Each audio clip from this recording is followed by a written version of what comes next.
When mountain trapper Caleb Mercer rode into the dying Rowan trading post in 1857 Wyoming, everyone knew he'd come for a wife. Every woman for 50 miles had her eye on him, especially golden-haired Eliza Rowan, the beauty who'd never been refused anything. But when Caleb dismounted and his gaze swept the yard, it didn't stop on Eliza's perfect smile. It moved past her entirely and landed on her older sister Hannah, the heavy-set woman everyone pitied, the one they whispered about, the one they assumed would die unmarried and alone. What happened next shattered everything the frontier thought it knew about worth. If you want to see how a choice like this can change everything, stay until the end. And please, hit that like button and comment with your city so I can see how far this story travels. The spring thaw of 1857 came late to the Wyoming Territory. Snow still clung to the high peaks like stubborn ghosts refusing to leave, and the rivers ran cold and angry with meltwater that could sweep a horse off its feet if you weren't careful. Down in the valley, where the old Rowan trading post squatted like a wounded animal, the ground had turned to thick mud that sucked at boots and wagon wheels with equal hunger. Margaret Rowan stood on the sagging porch of that trading post, her weathered hands gripping the railing as she stared down the rutted trail that passed for a road. Her face was tight with worry, the kind that came from too many sleepless nights counting debts she couldn't pay and supplies she couldn't afford to replace. 3 winters ago, her husband Thomas had frozen to death checking the trap lines during a blizzard that came out of nowhere. Since then, she'd been fighting a losing battle to keep the post alive. Behind her, through the cracked window, she could hear her daughters moving about. The contrast between them had never been sharper than it was now, with everything hanging in the balance. Eliza Rowan, just 22 years old, moved through the cramped trading post like she was gliding across a ballroom floor. Her golden hair caught every bit of light that filtered through the dirty windows, turning it into something that looked almost magical. Her blue eyes were the color of summer sky, bright and clear and full of confidence. Even in a simple calico dress, the best one she owned, carefully preserved for occasions just like this, she looked like she'd stepped out of one of those fancy magazines that occasionally made their way west. Men stumbled over their own tongues when Eliza smiled at them. Rough trappers who could face down a grizzly bear without flinching would suddenly discover they'd forgotten how to speak properly. She knew exactly what effect she had, and she'd learned early how to use it. On the frontier, where opportunities were scarce and life was brutal, beauty could be a currency more valuable than gold. "Mother," Eliza called from inside, her voice sweet as honey. "Should I wear the blue ribbon or the yellow one?" Margaret didn't turn around. "The blue one brings out your eyes." "That's what I thought, too." There was satisfaction in Eliza's voice, the sound of a woman who knew she was preparing for a victory. In the back of the trading post, in the cramped storage room that doubled as a kitchen, Hannah Rowan was elbow-deep in a barrel of cornmeal. At 26, she was 4 years older than her sister, but the gap between them felt like a canyon wide enough to swallow the sky. Where Eliza was slender and graceful, Hannah was heavy-set, her body thick and solid from years of hard labor. Her plain brown hair was pulled back in a practical bun, already coming loose because she'd been working since before dawn. Her dress was patched in 3 places.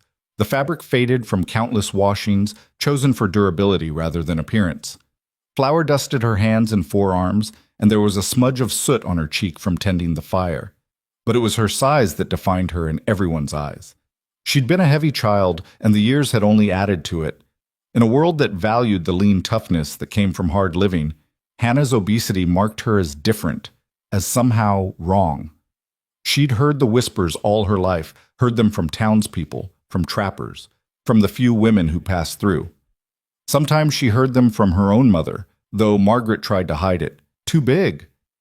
"Won't find a husband." "Shame, really. Such a burden." Hannah had learned to make herself useful in every other way. She kept the books for the trading post, her neat handwriting filling ledger after ledger with careful calculations. She knew which herbs could break a fever and which could stop bleeding. She could smoke meat so it lasted through winter, could mend clothes so the patches were almost invisible, could organize supplies so nothing went to waste. She managed the root cellar, rotating stock so nothing spoiled, preserving what she could against lean times. The trading post would have collapsed within months of Thomas Rowan's death without Hannah's constant work. She knew it. Margaret knew it. Even Eliza knew it, though she'd never say so out loud. But usefulness, Hannah had learned, was not the same as being valued. And it certainly wasn't the same as being chosen. "Hannah!" Margaret's voice cut through the morning air. "Where's that cornbread you promised?" "Almost ready, Mother." Hannah wiped her hands on her apron and turned to the Dutch oven sitting in the coals.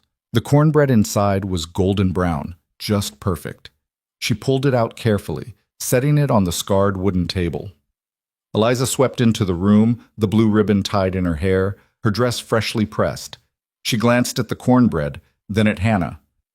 "You have flour on your face," Eliza said.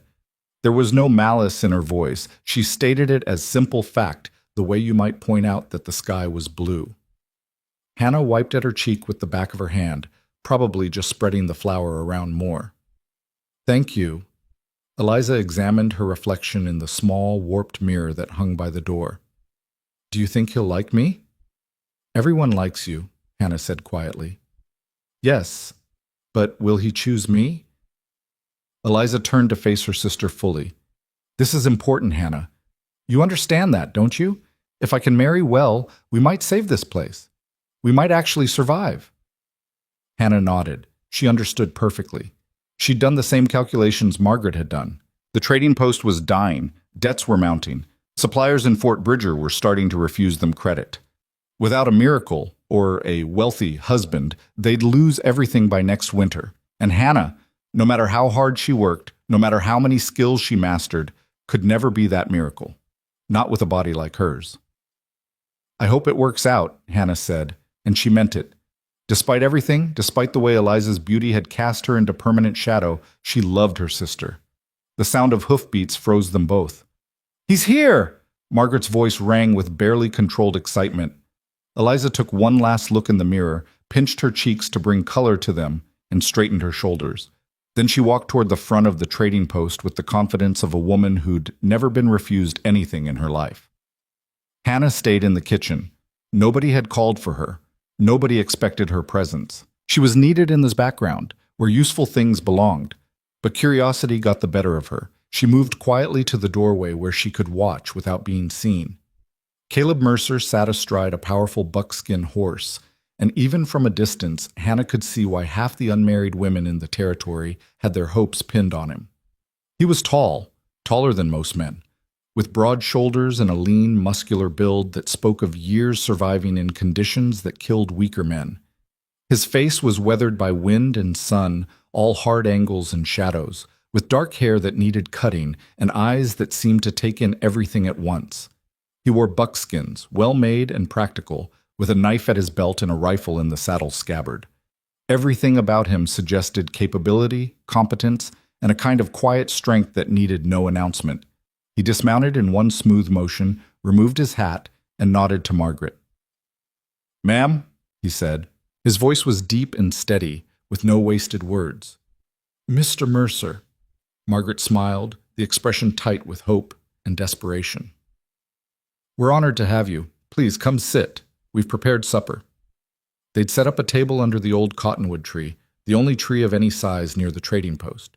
The afternoon sun filtered through new leaves, creating patterns of light and shadow on the worn planks they'd dragged out to serve as a makeshift table. Eliza was already there, positioned perfectly so the light caught her hair.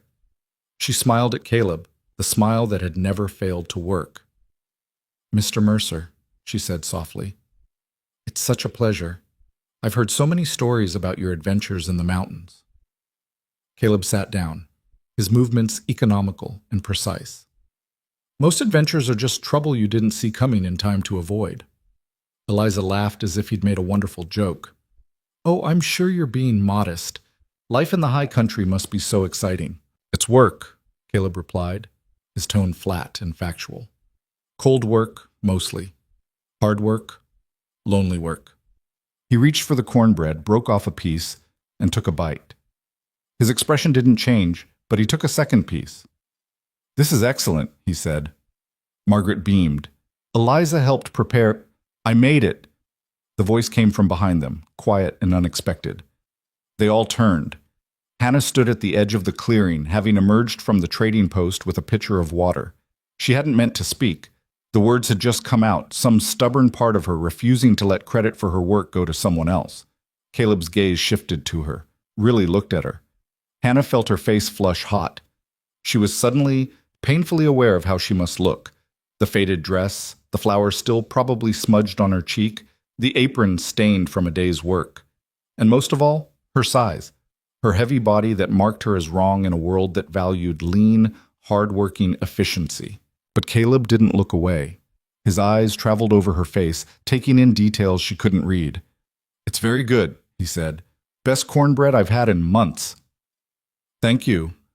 Hannah set the water pitcher down, then retreated quickly back toward the trading post, her heart hammering. The supper continued. Eliza talked, her voice bright and engaging. She asked questions about mountain life, about trapping, about the cabin she'd heard he owned up near the Hoback River. She laughed at the right moments and looked impressed when appropriate. Caleb answered her questions, but his responses were brief, almost terse. He didn't elaborate. He didn't lean into the conversation, and he kept glancing past Eliza toward the trading post. Margaret noticed.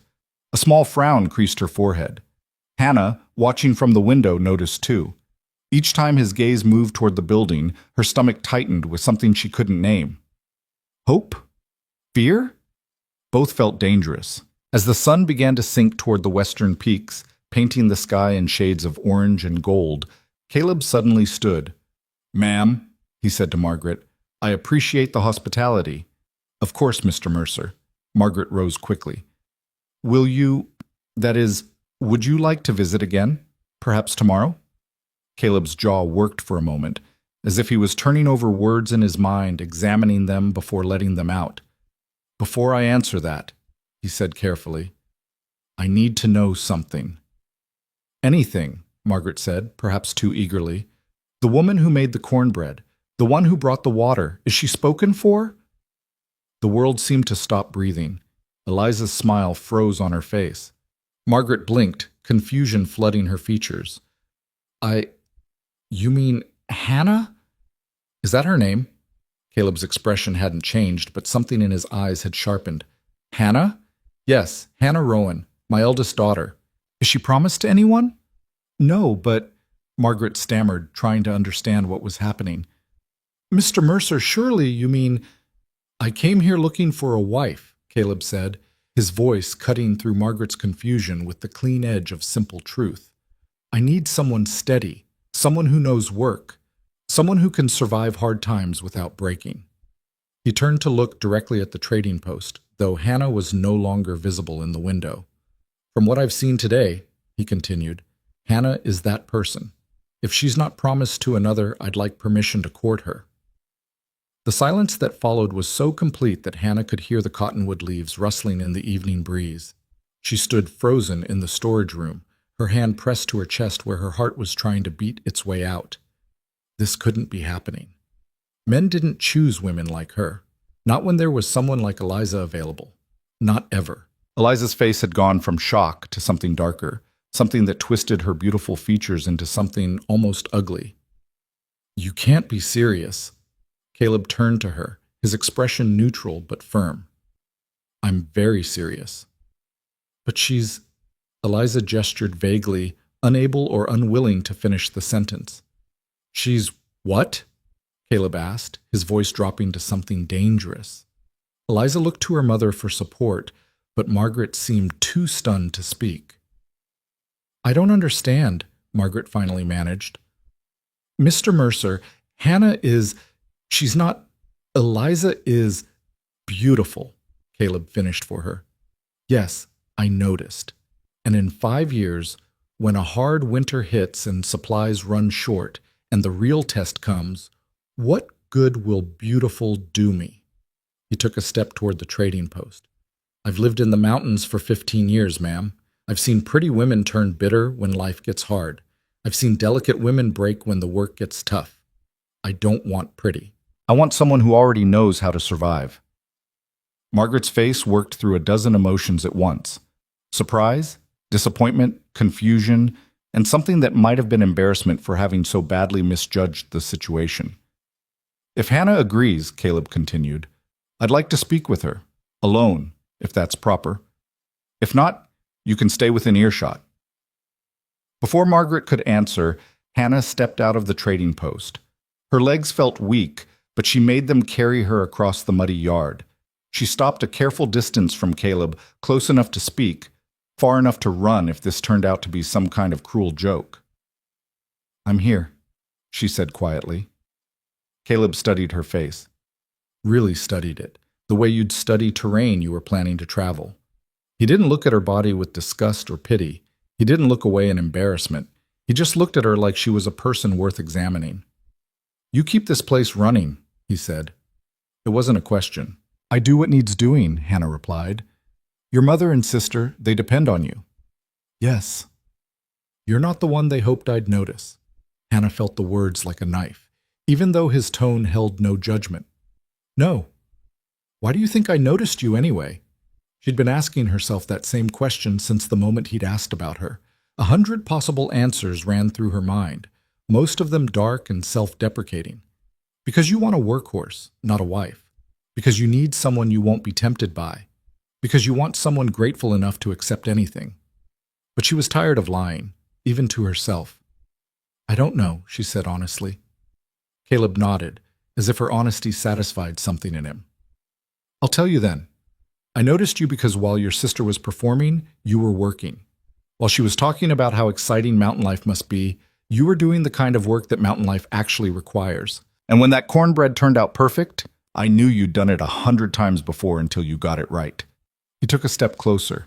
Hannah's breath caught. "I don't need someone to admire," Caleb continued. "I need a partner. Someone who can work beside me, not behind me. Someone who knows their own worth and doesn't need me to tell them what it is." "I'm not what people consider desirable," Hannah said, the words scraping out of her throat. "People are fools," Caleb said bluntly. "I've spent too much time alone in the mountains to waste words on foolishness. You want to know what I consider desirable? Competence, reliability, the kind of strength that doesn't advertise itself." He held her gaze, unflinching. "So I'm asking plainly, Hannah Rowan. May I have permission to court you? And if you agree, know that I won't court you and your sister both. I'm not that kind of man. It'll be you, or it'll be no one." Behind them, Eliza made a sound like a wounded animal. She turned and fled into the trading post, the door slamming behind her. Margaret stood frozen, her carefully constructed plan disintegrating in front of her eyes. Hannah's whole world seemed to tilt on its axis. Everything she'd believed about herself, about her place in the world, about what she deserved. All of it was being challenged by this rough, direct man who seemed to see something in her that no one else had ever noticed. "Why?" she whispered. "Why me?" Caleb's expression softened just slightly, the hard edges of his face easing into something that might have been the beginning of a smile. "Because when I look at you," he said quietly, "I see someone who survives. And survival, out where I live, is the only thing that matters." Hannah felt tears prick at her eyes, but she forced them back. She'd cried enough over the years, over cruel words and pitying glances, over the certainty that she'd never be chosen, never be wanted.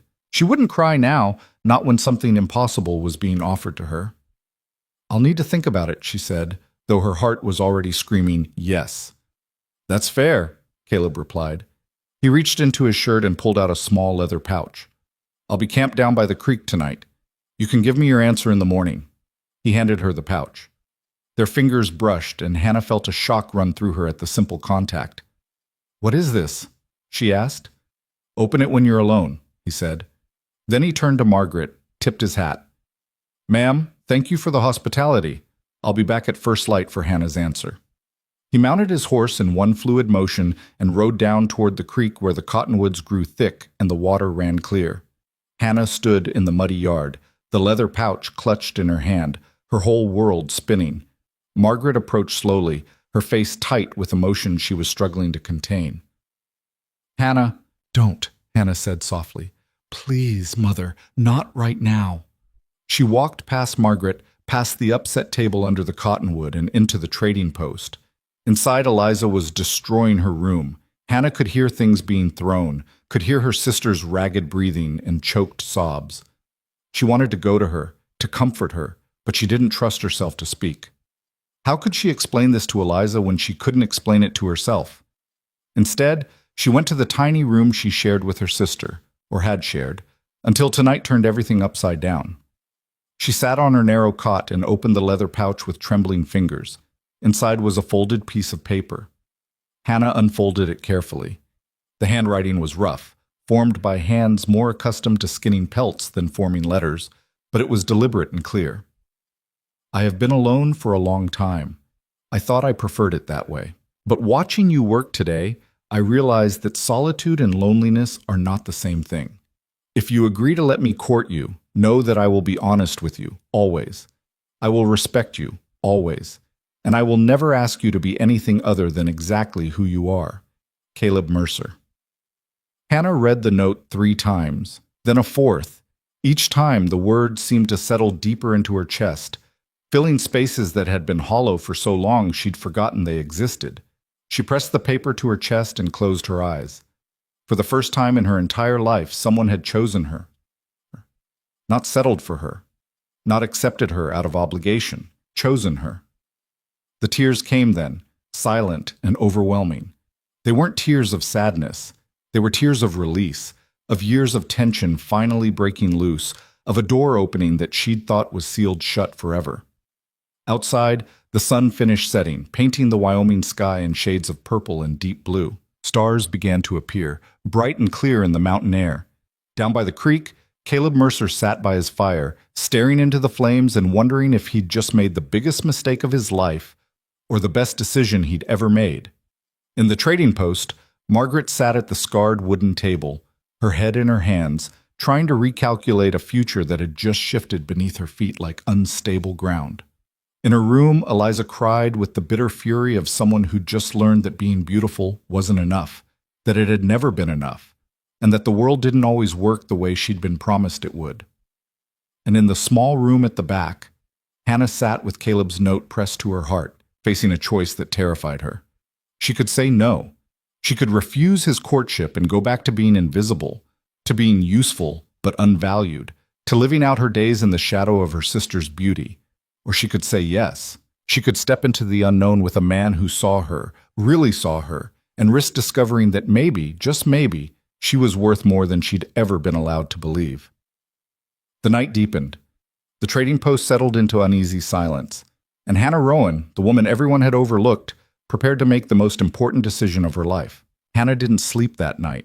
She lay on her narrow cot, listening to Eliza's ragged breathing across the room, and turned Caleb's words over in her mind like stones she was examining for hidden flaws. I will never ask you to be anything other than exactly who you are.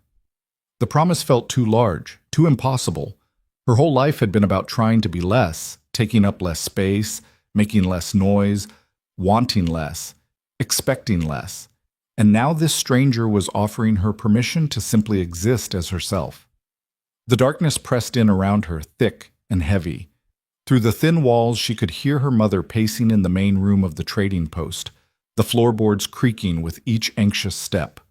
Margaret hadn't spoken to her since Caleb left, hadn't even looked at her directly, and Hannah knew exactly what that silence meant. She'd ruined everything. The careful plan, the last hope for saving the trading post, all of it shattered because a mountain man had made an incomprehensible choice. Across the room, Eliza finally spoke into the darkness. "Are you going to say yes?" Hannah's breath caught. She hadn't known her sister was still awake. "I don't know," Hannah whispered back. "Liar." Eliza's voice was raw, scraped clean of its usual honeyed sweetness. "You know exactly what you're going to say. You've already decided." Hannah sat up slowly, her eyes adjusting to the faint moonlight filtering through the window. She could just make out Eliza's silhouette on the other cot. "Eliza, don't," Eliza's voice cracked. "Don't try to comfort me. Don't try to explain it. Just don't." Silence stretched between them, heavy with everything that couldn't be said. "I never meant to take anything from you," Hannah finally managed. Eliza laughed, but it was a bitter, broken sound.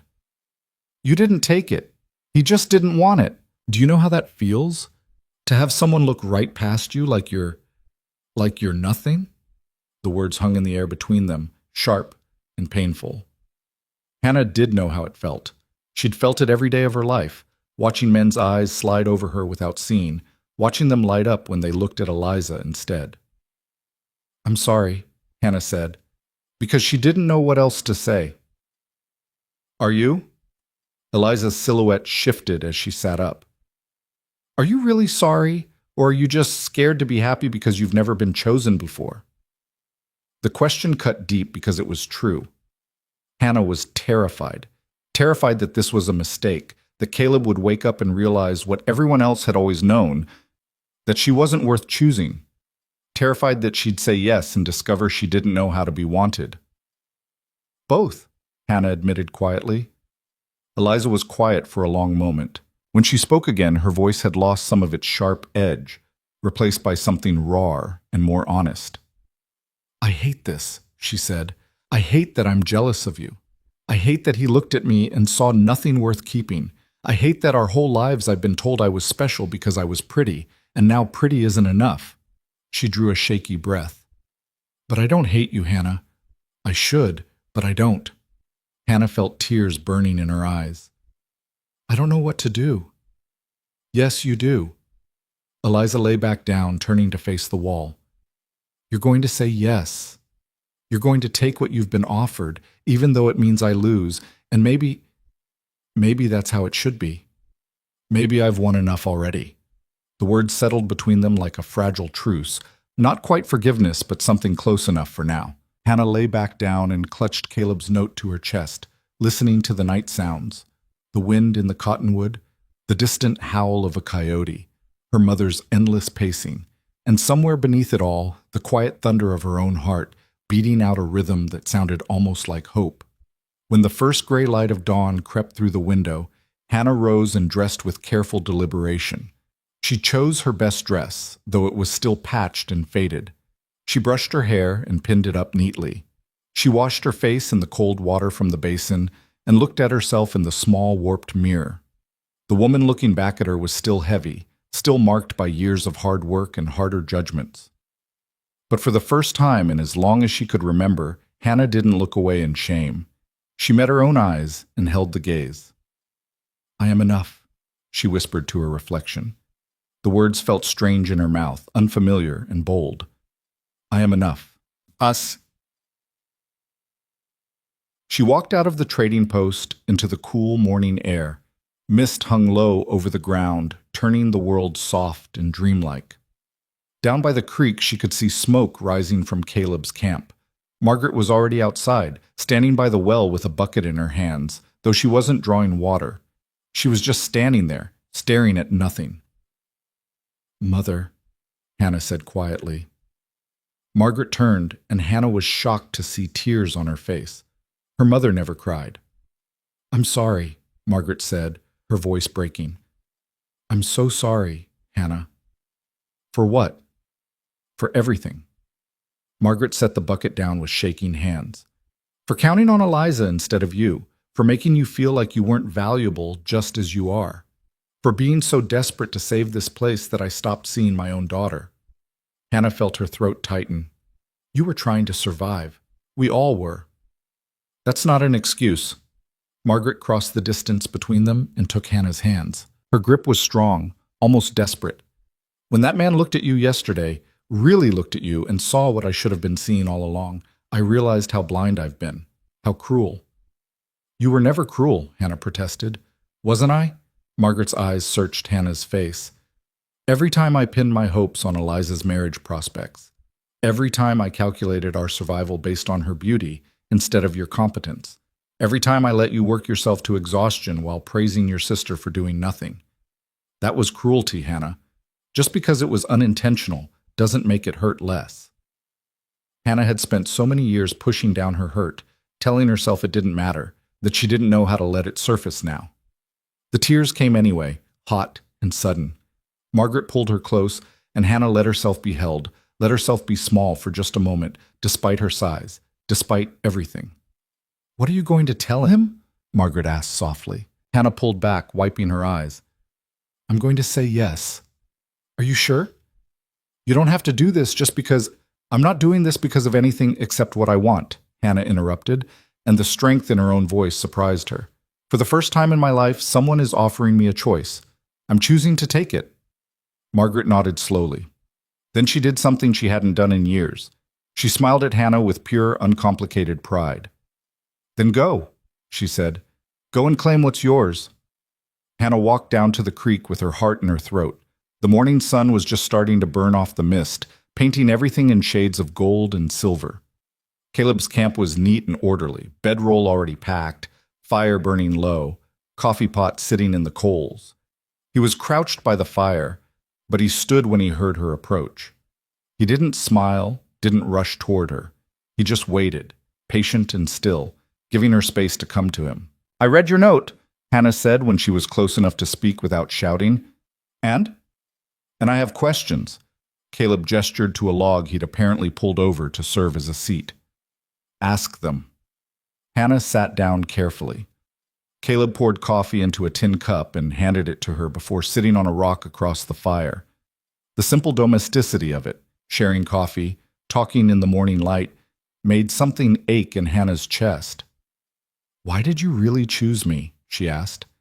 "And don't just tell me about competence and reliability. Tell me the truth." Caleb took a long drink of his coffee, his eyes fixed on the fire. When he spoke, his voice was measured and careful. 3 years ago, I took a woman with me up to my cabin. A widow from Fort Bridger. Pretty woman. Refined. She lasted 2 weeks before she started crying every night, begging to go back to town. Said the silence was driving her mad. Said the work was beneath her. Said I was cruel for expecting her to live like an animal. He looked up at Hannah. "I learned something that winter. Beauty is easy to admire when life is comfortable. But when the storms come, when the food runs low, when you're snowed in for weeks with nothing but each other and the work that keeps you alive, that's when you learn what a person is really made of." He set his cup down. "Yesterday, while your sister was performing, I watched you. You didn't know anyone was paying attention, so you just worked. You worked like it mattered, like you cared about doing it right, not because anyone would praise you, but because that's who you are. And I thought, there's a woman who knows how to survive." "That's all I am to you?" Hannah asked, hating the vulnerability in her voice. "Someone who can survive?" "No." Caleb's voice was firm. "That's where it started, but that's not all I saw." He stood and walked to his saddlebag, pulling out a small bundle wrapped in cloth. He handed it to Hannah. "What is this?" she asked. "Open it." Hannah unwrapped the cloth carefully. Inside was a carving, rough but recognizable. A woman bent over a washboard, her back strong and straight, her face turned toward something unseen. It was clearly unfinished, but there was something powerful in the simple lines of it. "I started this last winter," Caleb said quietly. "I didn't know who she was yet. I just knew I was tired of being alone, tired of living with only my own company. I carved what I wanted, someone strong, someone real. Someone who knew hard work and didn't run from it." He looked at Hannah directly. "When I saw you yesterday, it felt like I'd been carving your portrait all along without knowing it." Hannah's hands trembled as she held the small figure. No one had ever made anything for her before. No one had ever seen her as worthy of art, of time, of careful attention. "I don't know how to be courted," she whispered. "I don't know how to be wanted." "Good," Caleb said, "because I don't know how to court anyone. We'll figure it out together." He sat down beside her on the log, close but not touching. "I'm going to be honest with you, Hannah, because that's the only way I know how to be. I can't promise you comfort. My cabin is small and rough. Winters are brutal, the kind of cold that gets into your bones and stays there. Sometimes I have to leave for days to check trap lines, and you'll be alone. The work is hard and constant. There are dangers, animals, weather, isolation." "You're not making a very good case for yourself," Hannah said, and was surprised to hear the hint of humor in her own voice. Caleb's mouth twitched, not quite a smile, but close. "No, I suppose I'm not. But you deserve to know what you'd be choosing." "What else?" Hannah asked. "I'm not romantic. I don't know how to say sweet things or write poetry. I'm rough around the edges and set in my ways. I've been alone a long time, and I don't always know how to share space with another person." "And the good parts?" Hannah asked softly. Caleb was quiet for a moment, considering. "I keep my word," he said finally. "Always. If I say I'll do something, it gets done. I won't lie to you, even when the truth is hard. I respect strength, and I see yours. I won't ask you to be less than you are to make me feel bigger." He turned to look at her fully. "And I think, given time, I could care for you deeply. Maybe even love you, though I don't know much about that. But I know I want to try." Hannah felt like her chest was too small to contain everything she was feeling, fear and hope and longing all tangled together until she couldn't tell them apart. "I'm saying yes," she said, the words coming out in a rush. "I'm saying yes to your courtship. Yes to getting to know you. Yes to the possibility of all of it." Caleb's shoulders relaxed slightly, as if he'd been holding tension she hadn't noticed until it released. "There's something else you should know," he said. "What?" "I don't court halfway. If we do this, we do it with the intention of marriage if we suit each other. I'm too old and too practical for games. So if you have doubts, speak them now." Hannah thought about all the reasons she should be cautious. She barely knew this man. He was offering her a hard life in an isolated place.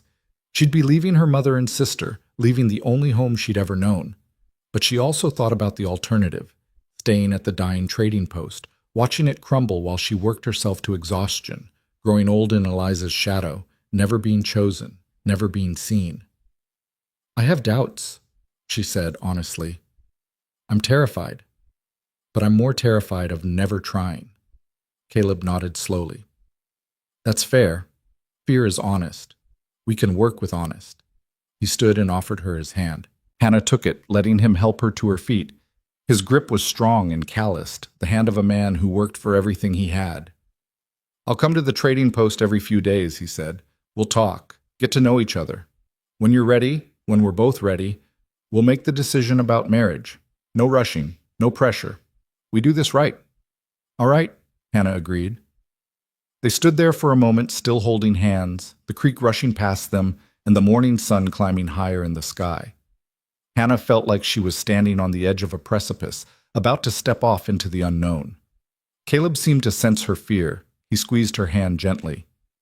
"You won't fall," he said quietly. "I won't let you." Those simple words, spoken with absolute certainty, did more to ease Hannah's fear than any flowery promise could have. They walked back to the trading post together, not touching, but walking close enough that their shadows overlapped on the ground. Margaret was waiting by the well, and when she saw them approaching side by side, relief flooded her face. "Mr. Mercer," she said, "will you stay for breakfast?" "Thank you, ma'am, but I need to get back to my camp. I'll return in 3 days, if that suits everyone." "It suits," Hannah said, before her mother could answer. Caleb looked at her, and something that might have been approval flickered in his eyes. He liked that she'd spoken for herself. He mounted his horse, touched his hat in farewell, and rode out of the clearing. Hannah watched until he disappeared into the trees, feeling like something fundamental had shifted in her world. Over the next 2 weeks, Caleb came to the trading post 4 times. Each visit was different from anything Hannah had imagined a courtship would be. He didn't bring flowers or write sonnets. Instead, he brought practical gifts. A good skinning knife with Hannah's initials burned into the leather handle, a warm shawl made from wolf fur, a bag of coffee beans that Margaret's eyes lit up at seeing. He didn't sit with her in the parlor making awkward conversation. Instead, he worked alongside her, helping her smoke meat while they talked about everything and nothing. He fixed the worst of the roof leaks while she organized the supply shelves below, and they shouted conversation up and down through the holes. During his 3rd visit, he brought his account books from his trapping business and spread them out on the trading post table. "I need help with these," he admitted. "Numbers aren't my strength." Hannah sat down and examined the messy ledgers, full of scratched-out entries and unclear calculations. Within an hour, she'd reorganized everything, creating a system that made sense. "You're charging too little for your prime pelts," she told him, "and you're not tracking your supplies well enough. You're probably losing money without realizing it." Caleb stared at the reorganized books with something like wonder. "How did you learn this?" "My father taught me before he died. He said a woman who could manage accounts would never starve, even if she never married." Hannah's voice went quiet. "I don't think he meant it as a comfort, but it became one." "He was right," Caleb said. "About the accounts, I mean. Though he was wrong about the rest." "What rest?" about it being instead of marriage. You can be good with numbers and still deserve to be chosen. The casual way he said it, like it was simple fact rather than revolutionary idea, made Hannah's throat tight. On his fourth visit, Caleb asked her to walk with him. They went down to the creek, following it upstream to where it pooled in a quiet eddy surrounded by willows. "I want to show you something," he said, pulling a folded paper from his pocket. "It's a map of the route from here to my cabin." He spread it out on a flat rock, and Hannah studied it carefully. The cabin was marked in the mountains, a good day's hard ride from the trading post. "It's isolated," she said. "Yes." "The nearest neighbor?" 10 miles, a Shoshone family, good people. Morning Star, the woman, she knows medicine. She might be willing to teach you more about plants if you're interested." Hannah traced the route with her finger. "What happens if you get hurt out there? Or if I do?" "We help each other," Caleb said simply. "Or we ride for help if it's bad enough. It's not perfect, Hannah. It's not safe. But it's real." He rolled up the map. "I need you to understand what you'd be choosing. It's not the trading post with people passing through. It's not town life. It's just me, the mountains, and whatever we build together." Hannah looked at the creek, watching the water slide over smooth stones. "Can I ask you something?" "Anything. Do you want children?" Caleb was quiet for a long moment. "I never thought I'd have them, but if they came, I'd welcome them. You?" "I always assumed I wouldn't," Hannah admitted, "that no one would want that with me. But yes, if it happened, I'd want them." "Then we agree on that too," Caleb said. They stood in comfortable silence for a while, listening to the creek and the wind in the willows. Hannah realized this was what Caleb had been doing these past weeks, not courting her with romance, but building trust with honesty, showing her his life piece by piece, letting her decide if she could fit into it. "I have something to tell you," Hannah said suddenly. Caleb turned to her, waiting. "My sister Eliza. She's struggling with this. With us." "I know." "You know." "I have eyes," Caleb said. "She looks at me like I stole something from her." "Did you?" Hannah asked, then immediately regretted it. But Caleb didn't look offended. He considered the question seriously. "No," he said finally. "You can't steal what was never offered. She expected me to want her, but I never did. That's not theft. That's just disappointment." "She's angry at me." "She'll have to make peace with that herself," Caleb said. "You didn't do anything wrong by accepting my courtship." "I know, but it still hurts to watch." Caleb reached out and tucked a loose strand of hair behind Hannah's ear.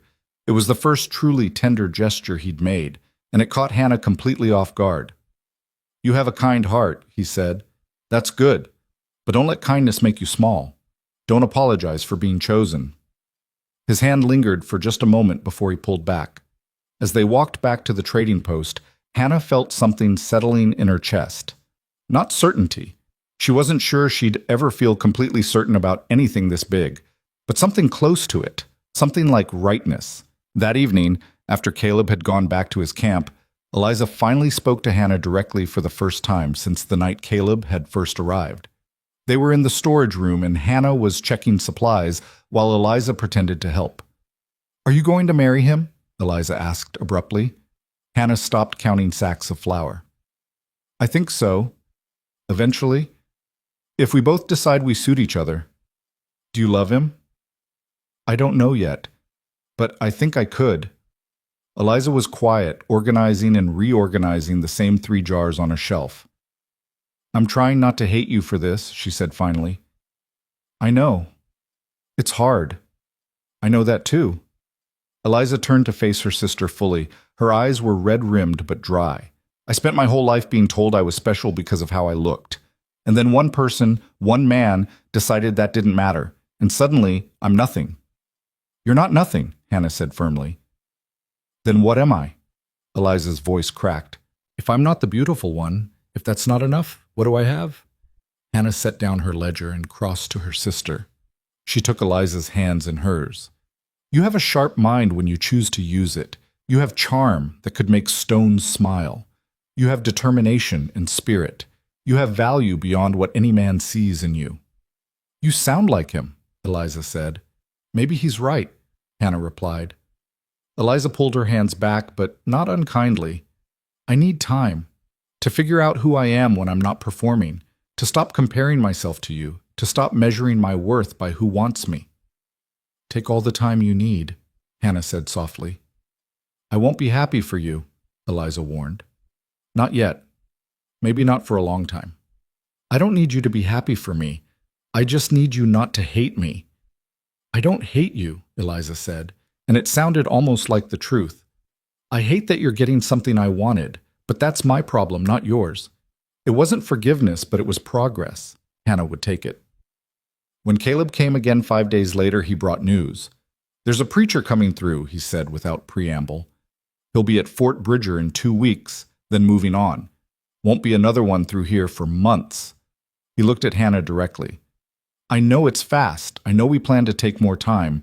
But if you're sure, if you know you want this, we could marry then. Or we can wait.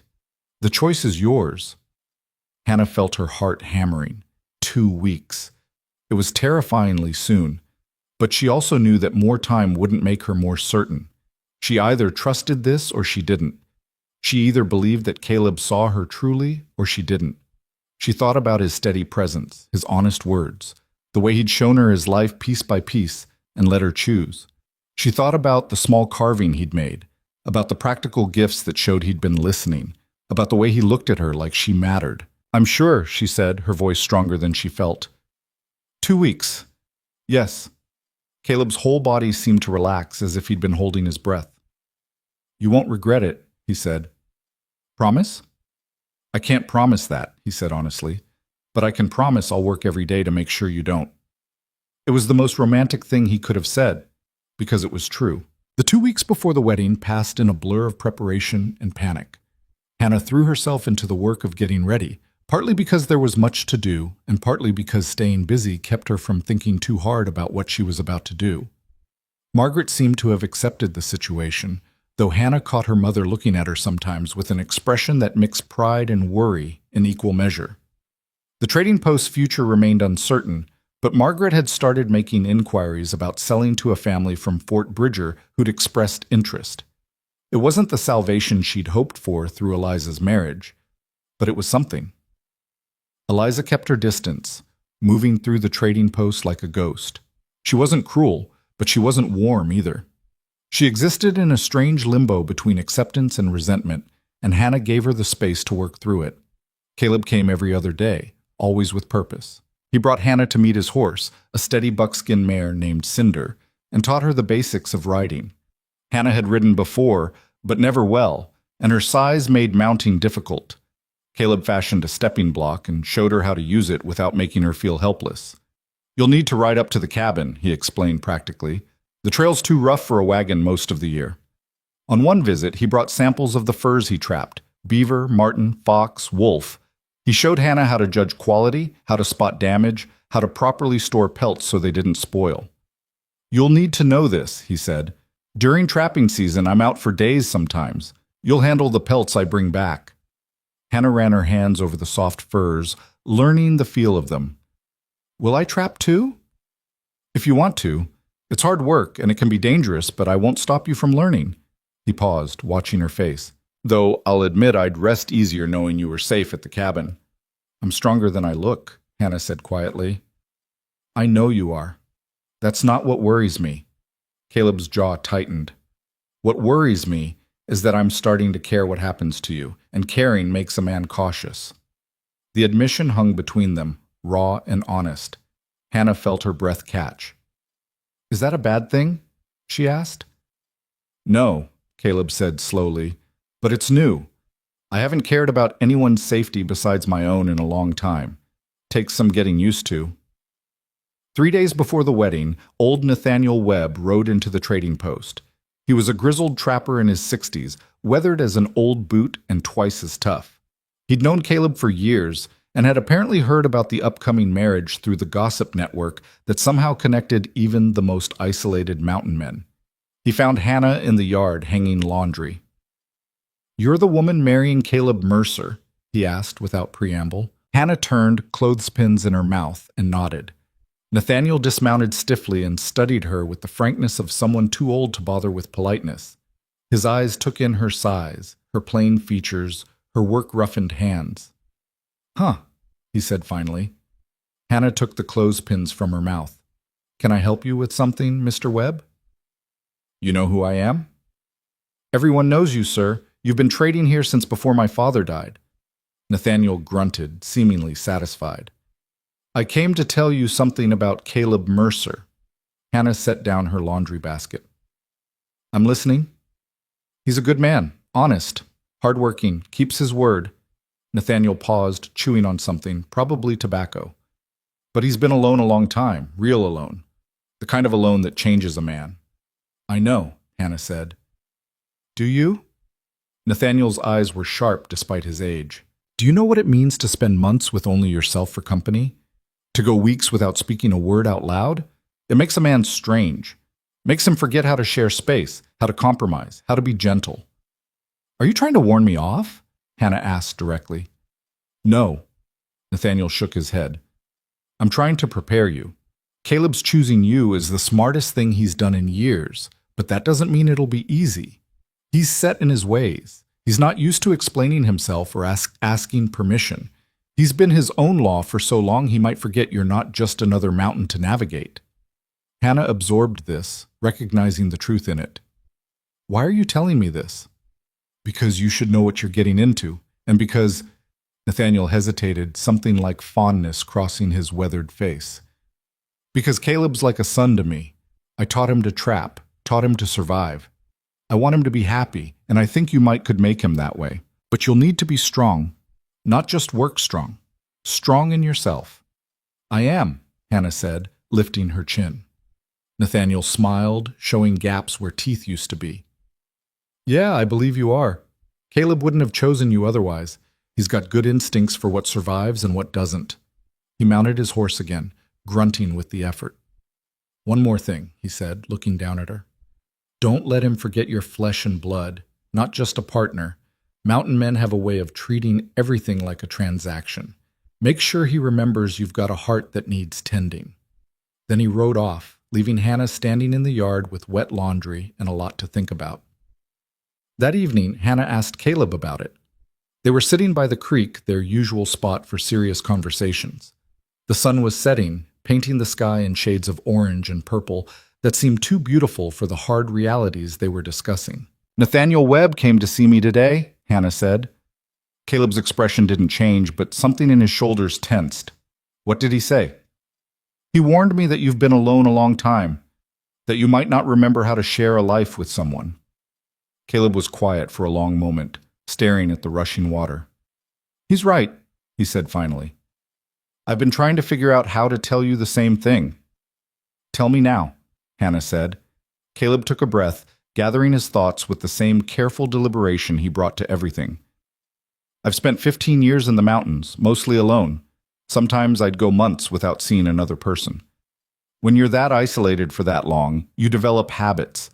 You don't compromise because there's no one to compromise with. You don't explain your decisions because there's no one who needs to understand them. You become hard, inflexible." He turned to look at her directly. "I want to be a good husband to you, Hannah, but I don't know how. I don't know how to be gentle when I've had to be hard for so long. I don't know how to ask instead of just doing. I don't know how to consider someone else's needs when I'm used to only considering my own." "So you're warning me," Hannah said. "I'm being honest with you. There's a difference." Hannah considered this. "Caleb, I'm not expecting you to be perfect. I'm not expecting romance or sweetness. I'm expecting partnership, like you said. But partnership means we both have to bend sometimes." "I know." "Do you?" Hannah pressed. "Because it sounds like you're telling me you won't change, and I need to accept that." Caleb's jaw tightened. For a moment, Hannah thought she'd pushed too far, that he might get angry or defensive. Instead, he surprised her. "You're right," he said quietly. "I am expecting you to do all the adapting. That's not fair." He stood and paced along the creek bank, his boots crunching on gravel. "I've been thinking about this all wrong," he continued. "I've been so focused on warning you about the hardships, the cabin, the isolation, the work, That I forgot the hardest part might be me. Hannah stood and walked to him. She was shorter than him by several inches, but she didn't let that stop her from looking him in the eye. Then here's what I need from you, she said, her voice steady. I need you to remember that I'm not equipment. I'm not a tool you picked up to make life easier. I'm a person with thoughts and feelings and needs. I know that. Knowing it and remembering it when things get hard are different things, Hannah said. I need you to talk to me even when it's difficult. I need you to explain your thinking even when you're used to just acting. And I need you to understand that I'll make mistakes too, and you'll have to be patient with me the way I'll be patient with you. Caleb looked at her with something like wonder. No one's ever talked to me like this. Like what? Like an equal. Like someone who expects to be heard. Get used to it, Hannah said.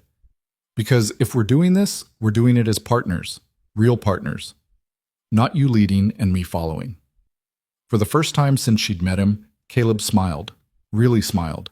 It transformed his face, softening the hard edges and revealing someone younger and more vulnerable than the stern mountain man he usually presented. I can work with that, he said.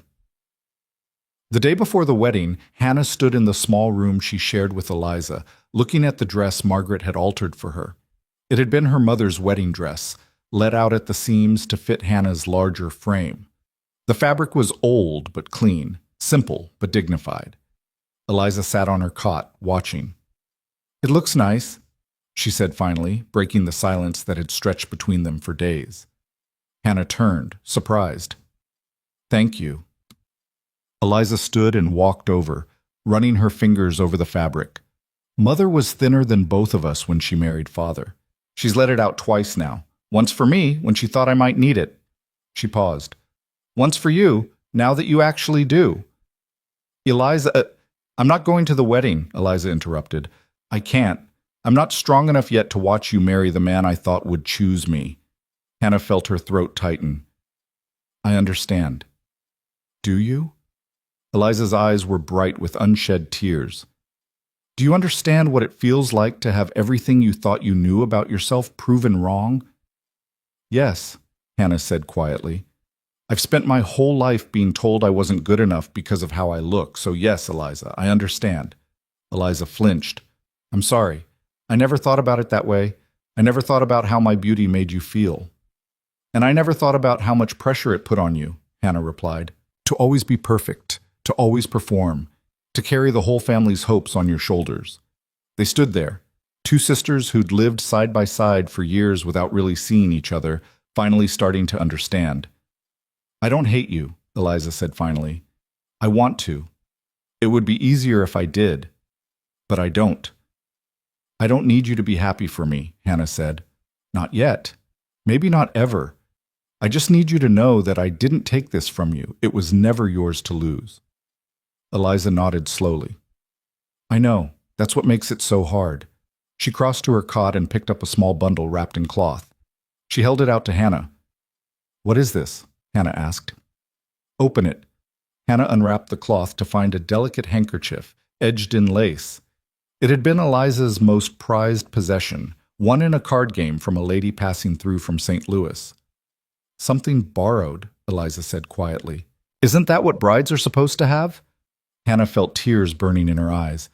Eliza, I can't take this. It's your favorite. I want you to have it. Eliza's voice was firm. I may not be able to watch you marry him, but I can give you this. Let me give you this much. Hannah clutched the handkerchief, overwhelmed. Thank you. Eliza nodded once, then turned away, her shoulders tight. You should get some sleep. Tomorrow's a big day. That night, Hannah lay awake for hours, listening to Eliza's quiet breathing across the room. Tomorrow she would marry a man she barely knew, leave the only home she'd ever had, and step into a life that terrified her. But she would also step into being chosen, being seen, being valued for who she was, not in spite of it. The morning of the wedding dawned clear and cold. Hannah woke before sunrise and dressed carefully in her mother's altered gown. Her hands shook as she pinned up her hair. Margaret came in as the sun was rising, carrying a tray with bread and tea. You need to eat, she said. I can't. My stomach's in knots. Eat anyway. It's a long ride to Fort Bridger, and you'll need your strength. Hannah forced down some bread while Margaret watched. "I'm proud of you," Margaret said suddenly. Hannah looked up, surprised. "I know I haven't said it enough," Margaret continued.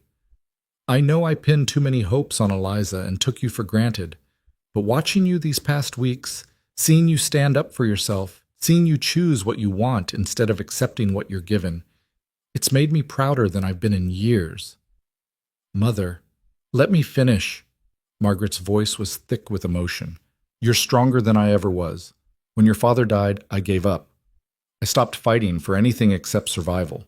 But you're choosing to build something, to risk everything for the chance at something real. That takes courage I never had." She took Hannah's hands in hers. "Be happy, my girl. You deserve it." Hannah hugged her mother tightly, trying not to cry and ruin the little bit of color she'd pinched into her cheeks. When she stepped out of the trading post, Caleb was waiting. He wore clean buckskins and a new shirt, his hair trimmed and his jaw freshly shaved. He looked almost uncomfortable in the effort he'd made, but his eyes, when they landed on Hannah, were warm. "You look beautiful," he said. Hannah felt her face flush. "You don't have to say that." "I don't say things I don't mean," Caleb replied. "You look beautiful because you look happy. That's the best kind of beautiful there is." They rode to Fort Bridger together, with Margaret following on the wagon. The journey took most of the morning, and they arrived to find the small settlement bustling with activity. Word had spread that the preacher was here, and several couples had gathered to be married. The preacher was a thin man with kind eyes, and a voice that had preached to too many frontier congregations to be impressed by much of anything. He gathered the couples in the small log building that served as both church and meeting hall. Hannah and Caleb stood before him, surrounded by strangers and the few people who knew them. Nathaniel Webb had ridden in and stood at the back, grinning. A few trappers Caleb knew nodded their approval. Margaret sat in the front, her face composed but her eyes bright. The preacher began the ceremony with the standard words that had joined countless couples before them. But when he got to the vows, Caleb surprised everyone. "Wait," he said. The preacher paused. "Is there a problem?" "No, but I'd like to speak my own words, if that's allowed." The preacher looked uncertain but nodded. "Go ahead." Caleb turned to Hannah and took both her hands in his. His voice was low but steady, carrying through the silent room. "Hannah Rowan, I'm not good with pretty words or romantic speeches, but I want you to know what I'm promising you today." He took a breath. "I promise to be honest with you, even when the truth is hard. I promise to respect you and your judgment. I promise to work beside you, not above you. I promise to listen when you speak and consider your needs alongside my own." His grip on her hands tightened slightly. "I promise to protect you when I can, to support you when you struggle, and to celebrate you when you succeed. I promise to see you, really see you, every day for the rest of our lives. And I promise that I will learn how to love you, even if it takes me the rest of my life to figure it out." Hannah felt tears spilling down her cheeks. She hadn't prepared anything to say, hadn't known she'd need to, but the words came anyway. "Caleb Mercer," she said, her voice shaking but clear. "I promise to be strong when you need strength and gentle when you need softness. I promise to work hard and never ask you to carry burdens I can carry myself. I promise to be patient when you forget I'm not made of mountain stone, and to remind you that I have a heart that needs tending." She smiled through her tears. "I promise to build a life with you, not just survive alongside you. And I promise that I will learn to trust that I'm worthy of being chosen, even when old fears tell me I'm not." The preacher, looking slightly overwhelmed, cleared his throat. "Well then, by the power vested in me, I pronounce you husband and wife. You may kiss your bride." Caleb cupped Hannah's face gently, his callous thumbs wiping away her tears. Then he kissed her, soft and careful, like she was something precious. When they pulled apart, Hannah saw his eyes were bright too. "Hello, wife," he said quietly. "Hello, husband," she replied. The small crowd applauded, and Nathaniel let out a whoop that echoed through the building. Margaret was crying openly now, but smiling through her tears. After the ceremony, there was a simple celebration. Someone had brought whiskey, and bread and cheese appeared from various packs. Caleb stayed close to Hannah, his hand never far from hers, as if he needed the physical contact to confirm this was real. As the sun began to sink toward the western peaks, Caleb turned to Hannah. "We should go. he said. "We can make it halfway to the cabin before dark if we leave now." Hannah nodded. She hugged her mother goodbye, holding on longer than she meant to. "Write me when you can," Margaret whispered. "Let me know you're well." "I will," Hannah promised. They rode out of Fort Bridger as the evening light turned everything golden. Hannah rode Cinder, the buckskin mare that Caleb had been training her on, while Caleb rode his big gelding. Their supplies were packed on a mule that followed docilely behind. As the settlement disappeared behind them and the mountains rose ahead, Hannah felt something shift in her chest. Fear, yes, but also excitement. Also hope. Caleb rode beside her, close enough that their stirrups occasionally bumped. He didn't talk much, but every so often he'd glance over at her, checking to make sure she was all right. They made camp that night in a small clearing beside a stream. Caleb set up their bedrolls while Hannah started a fire and made coffee. The domestic routine of it felt strange and right all at once. As they sat by the fire eating a simple meal of hardtack and dried meat, Caleb spoke. "There's something I need to tell you." Hannah's stomach clenched. "What?" "About the cabin. About our sleeping arrangements." Hannah waited, her heart hammering. "I've only got the one bed," Caleb said carefully. "It's big enough for two, but if you'd rather I sleep on the floor until you're comfortable sharing it, I will. I won't pressure you. We can take this as slow as you need." Hannah felt a rush of affection for this hard man who was trying so awkwardly to be gentle. "We're married," she said quietly. "I don't expect you to sleep on the floor in your own cabin." "You're sure?" "I'm sure." Hannah paused. "Though I'll admit I'm nervous." "So am I," Caleb admitted. "I've never shared my space with anyone before. Not like this." They were quiet for a moment, listening to the fire crack and the creek rush nearby. "We'll figure it out together," Hannah said, echoing the words he'd used weeks ago when this had all begun. Caleb reached over and took her hand, his thumb tracing circles on her palm. "Yeah," he said softly. "We will." They sat there until the fire burned low, two people who barely knew each other but had promised their lives to one another, learning the shape of their new reality one quiet moment at a time. When they finally banked the fire and settled into their separate bedrolls, Hannah lay awake staring at the stars. Somewhere in the distance a wolf howled, and Caleb's hand found hers in the darkness, squeezing gently. "Sleep," he said. "I've got watch." "You don't have to sleep, Hannah. I'll wake you if I need you."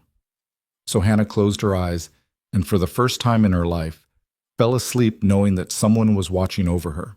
Not because she was useful, not because she was obligated, but because she was chosen. They reached the cabin late the following afternoon. The trail had climbed steadily higher throughout the day, winding through pine forests so thick the sunlight barely penetrated, crossing streams that ran cold and clear from snowmelt, skirting meadows where elk grazed and watched their passage with wary eyes. Hannah's body ached from the long ride. Her thighs burned from gripping the saddle, her back protested every jolt, and her hands were raw despite the gloves Caleb had insisted she wear. But she didn't complain. She'd told him she was strong enough for this life, and she meant to prove it. When they finally emerged from the tree line into a small clearing, Hannah got her first look at what would be her home. The cabin was smaller than she'd expected, built from hand-hewn logs, chinked with mud and moss. The roof was covered in split shingles, and a stone chimney rose from one end. A small porch ran across the front, and behind the cabin she could see a lean-to shelter for the horses and a storage shed. It sat in a meadow surrounded by towering pines, with a creek running along the western edge. Mountains rose on all sides, their peaks still white with snow despite the spring thaw in the valleys. The isolation was absolute. Hannah could see no other sign of human habitation in any direction. Caleb dismounted and came to help her down. Her legs nearly buckled when her feet hit the ground, and he caught her with steady hands. "Easy," he said. "You rode well, better than I expected for someone not used to long days in the saddle." "I don't feel like I rode well," Hannah admitted, gritting her teeth against the pain. "You stayed on the horse and kept pace. That's all that matters." He kept his hands on her waist until she was steady. "The soreness will ease in a few days. Until then, I've got a salve that helps." He led her toward the cabin while their horses stood patiently, too tired to wander. Caleb opened the door and stepped back, letting Hannah enter first. The interior was dim after the bright afternoon sun, and it took Hannah's eyes a moment to adjust. When they did, she saw a single room, perhaps 15 feet square. A stone fireplace dominated one wall, with a cooking crane and a Dutch oven sitting in the cold ashes. A rough-hewn table stood in the center with 2 chairs. Shelves lined the walls, holding supplies, tools, and equipment. In the corner stood the bed Caleb had mentioned, larger than she'd expected, covered with furs and a wool blanket. Everything was neat and organized. Nothing was decorative. It was purely functional, the dwelling of a man who had lived alone and needed nothing beyond what helped him survive. Hannah walked slowly around the room, taking it all in. She ran her fingers over the table, noting the knife marks scarred into its surface. She examined the shelves with their careful inventory of supplies. She looked at the few personal items Caleb possessed: a whetstone, a hunting knife with an antler handle, a small carved figure of a bear. "It's not much," Caleb said from the doorway, watching her with an expression she couldn't quite read. "It's honest," Hannah replied. "It's exactly what you said it would be." She turned to face him fully. "Where do you want me to put my things?" Something in Caleb's shoulders relaxed. "I cleared out the bottom 2 shelves for you, and there's space in the chest at the foot of the bed." He paused, looking uncertain in a way she hadn't seen before. "I know it's not what you're used to. It's rougher than the trading post, more isolated. If you need me to build you something, to make it more comfortable, you only have to say so." Hannah crossed to him and placed her hand on his chest, feeling his heart beating strong and steady beneath her palm. "Stop apologizing for what you are," she said quietly. "You told me what to expect. I chose it anyway." Caleb covered her hand with his own. "I want you to be happy here." "Then help me make it ours instead of just yours," Hannah said. "Show me how things work. Teach me your routines. Let me figure out where I fit." Over the next few hours, Caleb did exactly that. He showed her where he kept the water buckets, how to work the pump at the creek, where the root cellar was dug into the hillside behind the cabin. He demonstrated how to bank the fire properly, how to use the cooking crane, where he stored the different supplies. Hannah absorbed it all, asking questions, making mental notes. She reorganized some of the shelves in ways that made more sense to her, and Caleb watched without comment, seeming content to let her make these small changes. As the sun set, Hannah prepared their first meal in the cabin, simple venison stew with wild onions and dried beans. Caleb sat at the table, supposedly mending a leather strap, but she caught him watching her move around the small space. "What?" she asked. "Nothing. Just getting used to having someone else here." "Good used to it or bad used to it?" Caleb considered this. "Different? Not bad. Just different."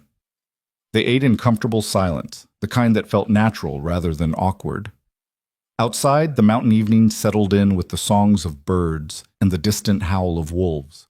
After they'd cleaned up, an awkward tension crept into the cabin.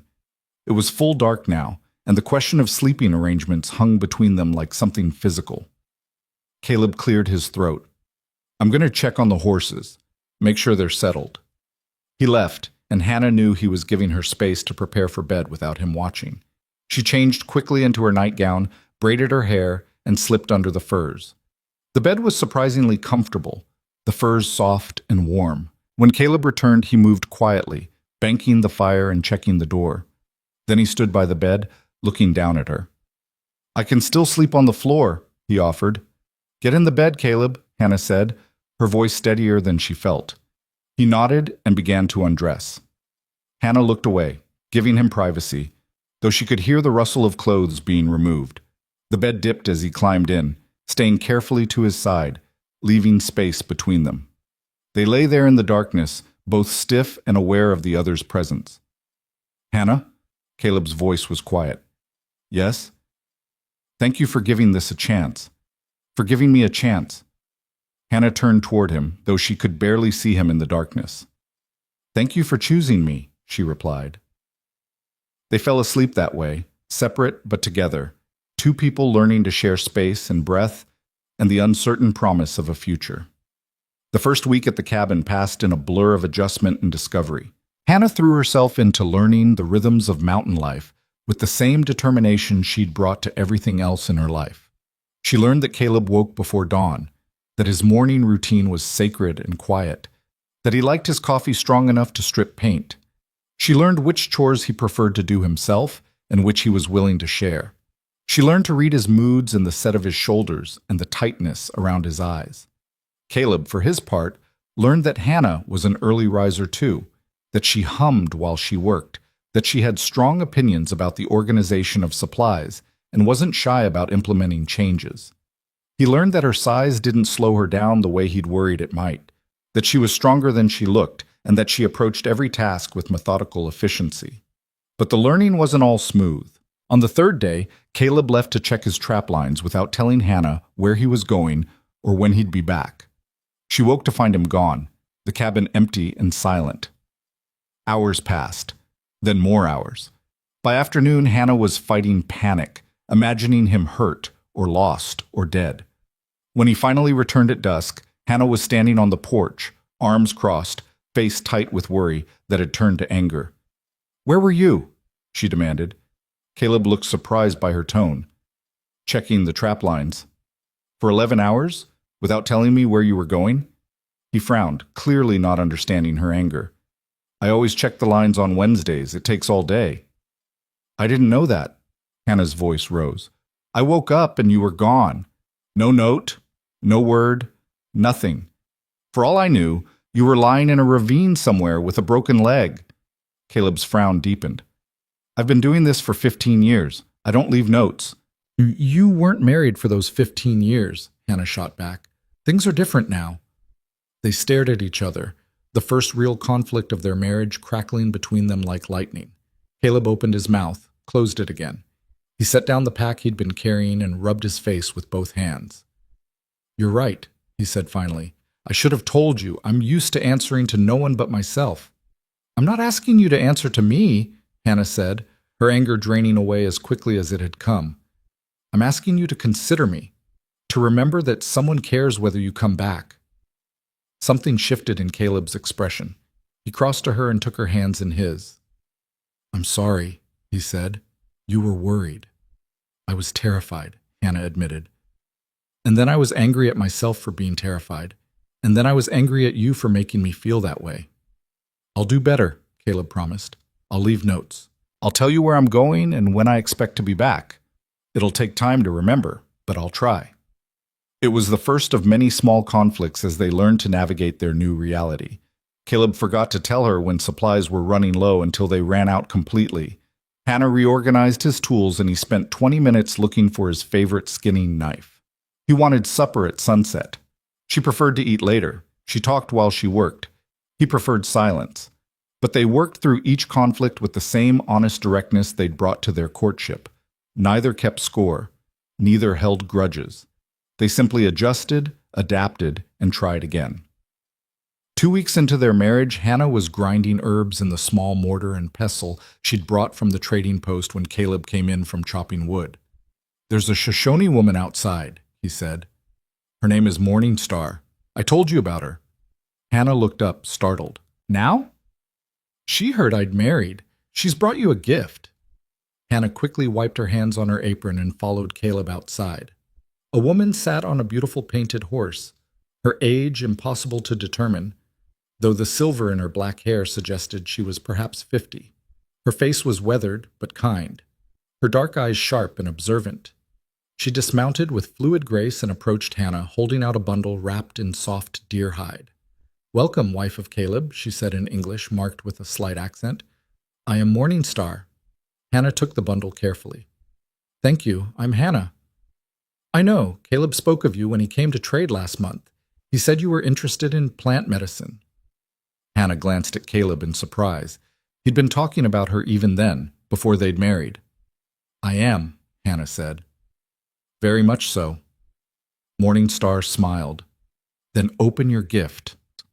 Hannah unwrapped the deer hide to find several bundles of dried herbs she didn't recognize, along with a small notebook filled with careful drawings and notes in both Shoshone and English.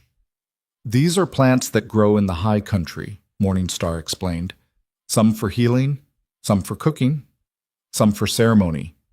The book will teach you their uses." Hannah felt her throat tighten with emotion. This is too much. I can't accept. You can, and you will, Morningstar said firmly. We are neighbors now. 10 miles is nothing in the mountains. We help each other. She studied Hannah with those sharp eyes. You are different from what I expected, she said. How so? Caleb described you as strong and practical. This is true. But there is also softness in you, kindness. This is good. The mountains need both strength and kindness to survive them.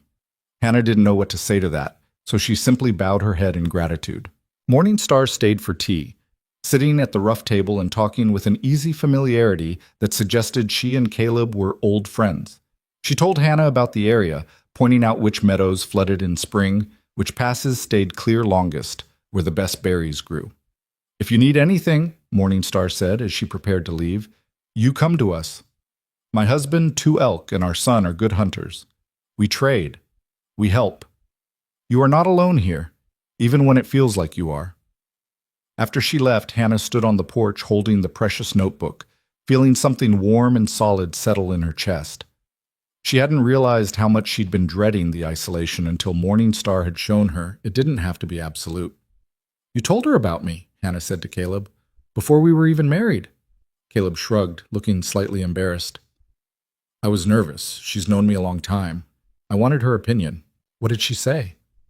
She said any woman who could run a trading post and still had kindness left in her heart was worth keeping. Hannah smiled. I like her. Good.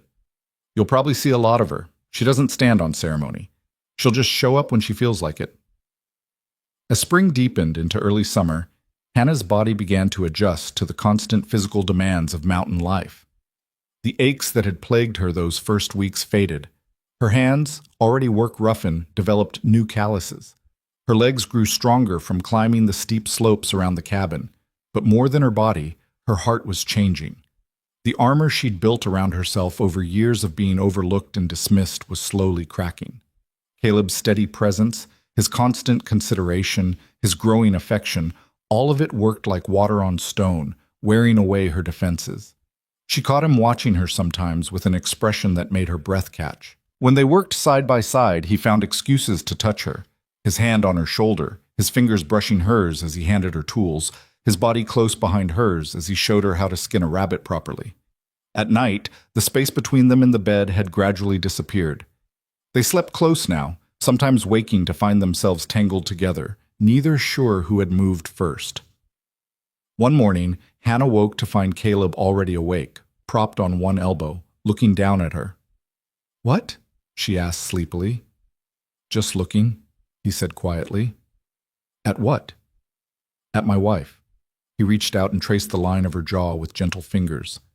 At the woman who's made this cabin feel like a home instead of just a shelter. Hannah felt her heart hammering. Caleb, I'm falling in love with you, he said, the words simple and direct. I thought you should know. Hannah stared at him, hardly daring to breathe. You don't have to say that. I know I don't, but it's true, and I promised I'd always be honest with you. His hand cupped her cheek. You don't have to say it back. I'm not expecting that. I just wanted you to know. Hannah felt tears pricking at her eyes. I think I'm falling in love with you too. It scares me. Why? Because I keep waiting for you to realize you made a mistake, that you chose wrong, that someone like me isn't worth... Caleb kissed her, cutting off the words. When he pulled back, his eyes were fierce. Don't, he said. Don't let old voices tell you who you are. I chose exactly right. I chose a woman who's strong and capable and kind. I chose a woman who doesn't break under pressure. I chose you, Hannah, and I'd choose you again every single day. Hannah pulled him close, burying her face in his chest. He held her tight, one hand stroking her hair, and they lay there as the morning sun filled the cabin with golden light. That afternoon, disaster struck with no warning. Hannah was gathering herbs near the creek when she heard Caleb shout her name. The sound was wrong, urgent and edged with panic. She dropped her basket and ran back to the cabin. Caleb was on the porch, gripping the railing, his face gray with pain. His right leg was bleeding heavily, the buckskin pants dark with blood. What happened? Hannah demanded, her mind already racing through possibilities. Axe slipped, Caleb ground out between gritted teeth. Caught my leg. Hannah didn't waste time with more questions. She helped him inside and into a chair, then grabbed clean cloths and her medical supplies. Her hands were steady as she cut away the blood-soaked buckskin and examined the wound. It was bad. The axe had opened a gash from mid-thigh to just above his knee, deep enough that she could see muscle. Blood welled steadily from the wound. How bad? Caleb asked, his voice tight. Bad enough, Hannah said honestly. I need to clean it and stitch it closed. It's going to hurt. Do it. Hannah worked with the calm efficiency of someone who'd done this before, though never on a wound this serious. She cleaned it thoroughly with water she'd boiled and cooled, then whiskey that made Caleb hiss in pain. She threaded a needle with the finest thread she had and began stitching. Caleb gripped the edge of the table hard enough that his knuckles went white, but he didn't cry out. He watched her work with eyes that were bright with pain, but also something else: trust.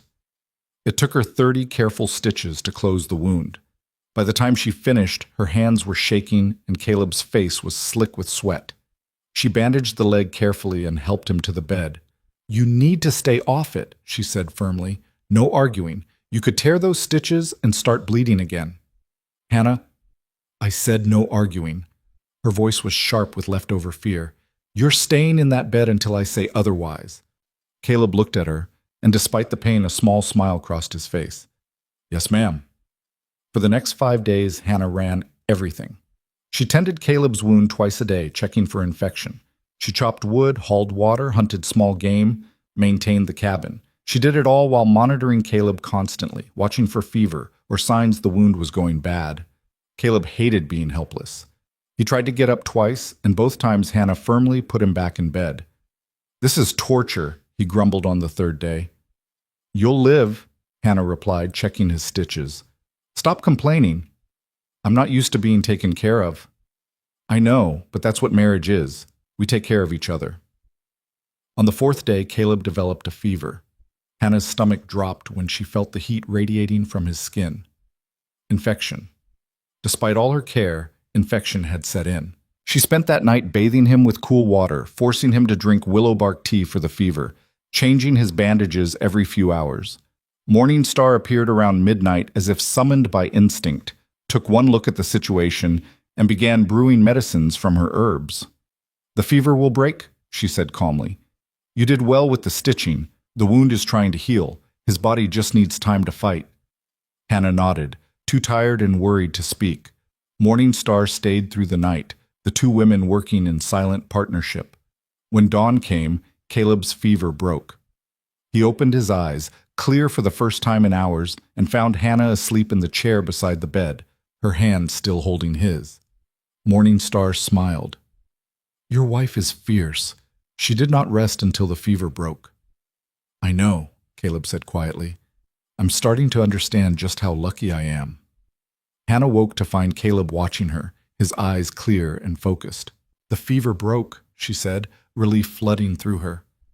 Because of you, Caleb replied. He squeezed her hand. You saved my life. You would have done the same for me. In a heartbeat, he said. But Hannah, I need you to understand something. Watching you these past days, seeing you handle everything without breaking, seeing how strong you are, it's made me realize that I didn't just choose well, I chose perfectly. Hannah felt tears spilling down her cheeks. I was so scared. When I saw all that blood, when the fever came, but you didn't fall apart. You did what needed doing. He pulled her close. That's who you are. That's who you've always been. And I love you for it. I love you too, Hannah whispered against his chest. So much it terrifies me. They held each other while Morning Star quietly prepared breakfast, giving them privacy in their moment. Caleb's recovery was slow but steady. True to her word, Hannah kept him off the leg until she was satisfied it was healing properly. During that time, they talked more than they ever had, sharing stories and dreams and fears. Caleb told her about his childhood, about losing his parents to cholera, about heading west at 16 with nothing but determination and a desire to be somewhere wild. He told her about the loneliness of those early years, the way isolation could feel like both freedom and prison. Hannah told him about growing up in her sister's shadow, about the quiet pain of being invisible, about learning to find value in herself even when no one else seemed to see it. "I'm glad I found you," Caleb said one evening as they sat together on the porch, watching the sun set over the mountains. "I'm glad you saw me," Hannah replied. "How could I not?" Caleb asked. "You were the only real thing in that whole place." By the time July arrived, Caleb was fully healed and back to his regular work. The wound had left a scar, but he wore it without complaint. The cabin had settled into comfortable rhythms, with both of them moving through their days in easy partnership. One morning, Hannah woke feeling queasy. She attributed it to something she'd eaten and went about her day. But the nausea returned the next morning, and the next. It took her another week to realize what it meant. She stood in the cabin, one hand pressed to her still flat stomach, her heart pounding. That evening, when Caleb came in from checking the horses, she was waiting for him. "I need to tell you something," she said. He heard the seriousness in her tone and set down his tools. "What's wrong?" "Nothing's wrong. At least, I don't think so." Hannah took a breath. "I'm pregnant." Caleb froze. For a long moment, he just stared at her, his expression unreadable. Then his face crumpled, and Hannah was shocked to see tears streaming down his cheeks. "Caleb," he crossed to her in 3 long strides and pulled her into his arms, holding her so tight she could barely breathe. "A baby," he whispered against her hair. "We're going to have a baby." "You're happy?" Hannah asked, her own tears starting. "Happy doesn't cover it," Caleb said. He pulled back to look at her face, his hands gentle on her shoulders. "Hannah, I never thought I'd have this. A wife, a family, a real home. And now—" His voice broke. He pressed his forehead to hers. "Thank you," he said. "Thank you for choosing me. Thank you for building this life with me. Thank you for giving me more than I ever dreamed of having." Hannah cupped his face in her hands. "We're building it together." "Yeah," Caleb said, smiling through his tears. "We are." They stood there in the small cabin as the light faded outside. 2 people who had found each other against all odds, holding tight to the future they were creating together. The pregnancy changed everything and nothing at all. Hannah still rose before dawn to tend the fire, still worked alongside Caleb with steady determination, still managed the endless tasks that kept them alive in the mountains. But now there was an awareness beneath it all, a consciousness of the life growing inside her that colored every moment with new significance. Caleb became impossibly protective. He tried to hide it at first, but Hannah noticed the way he watched her lift heavy pots, the way he reached for the water buckets before she could, the way his jaw tightened whenever she climbed the slope to the root cellar.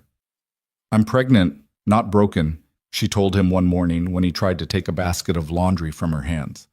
"I know that." "Do you? Because you're treating me like I might shatter if I work too hard." Caleb set the basket down and rubbed the back of his neck, a gesture Hannah had learned meant he was struggling to find the right words. "I'm scared," he admitted finally. "I've survived everything these mountains could throw at me.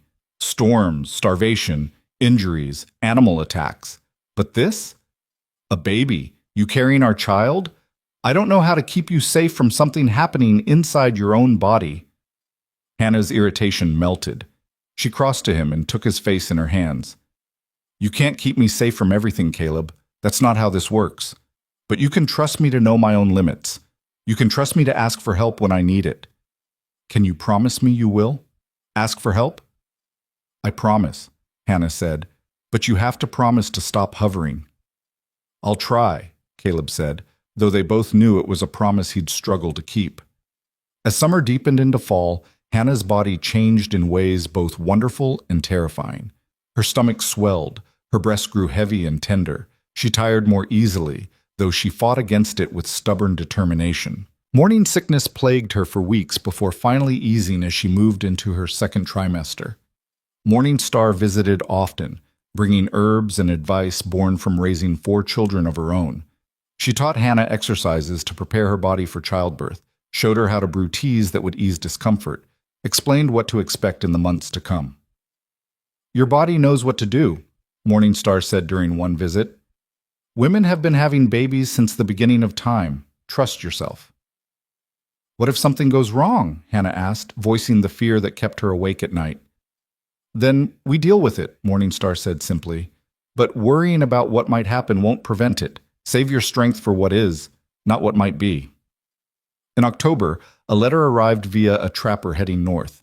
It was from Margaret, written in her careful script on paper that must have cost precious money the trading post couldn't spare. Hannah read it sitting on the porch while Caleb worked nearby, close enough to give her space but ready if she needed him. Her mother wrote about the trading post being sold to the family from Fort Bridger. The sale had covered the debts with a little left over. Margaret was moving to live with her sister in Missouri, a plan she'd apparently been making in secret for months. But it was the words about Eliza that made Hannah's breath catch. Your sister has surprised us all. After you left, she took stock of her life and didn't like what she saw. She's apprenticed herself to a seamstress in town, learning a trade with her own hands. She says she's tired of being admired for what she looks like and wants to be valued for what she can do. She's different now, Hannah. Harder in some ways, but stronger. More real. She asked me to tell you something. She said to tell you she understands now. She said watching you choose yourself taught her she could choose herself too. Hannah felt tears streaming down her face. Caleb appeared beside her, concern etched into his features. What's wrong? Nothing's wrong, Hannah said, wiping her eyes. Everything's right. My sister, she's finally finding herself. She handed him the letter, and he read it carefully. You miss them, he said. It wasn't a question. Yes, but I don't regret leaving. Hannah placed her hand on her swollen belly. This is where I'm supposed to be. This is my life now. We could visit, Caleb said suddenly, next spring, after the baby comes. We could make the trip if you wanted. Hannah looked at him in surprise. You'd do that? Travel all that way? For you? Yes. He knelt beside her chair and placed his hand over hers on her belly. You gave up everything to come here with me. The least I can do is make sure you don't lose your family completely.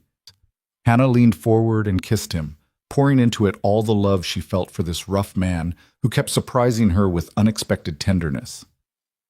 Winter came early that year, sweeping down from the high peaks in late November with snow that piled up fast and deep.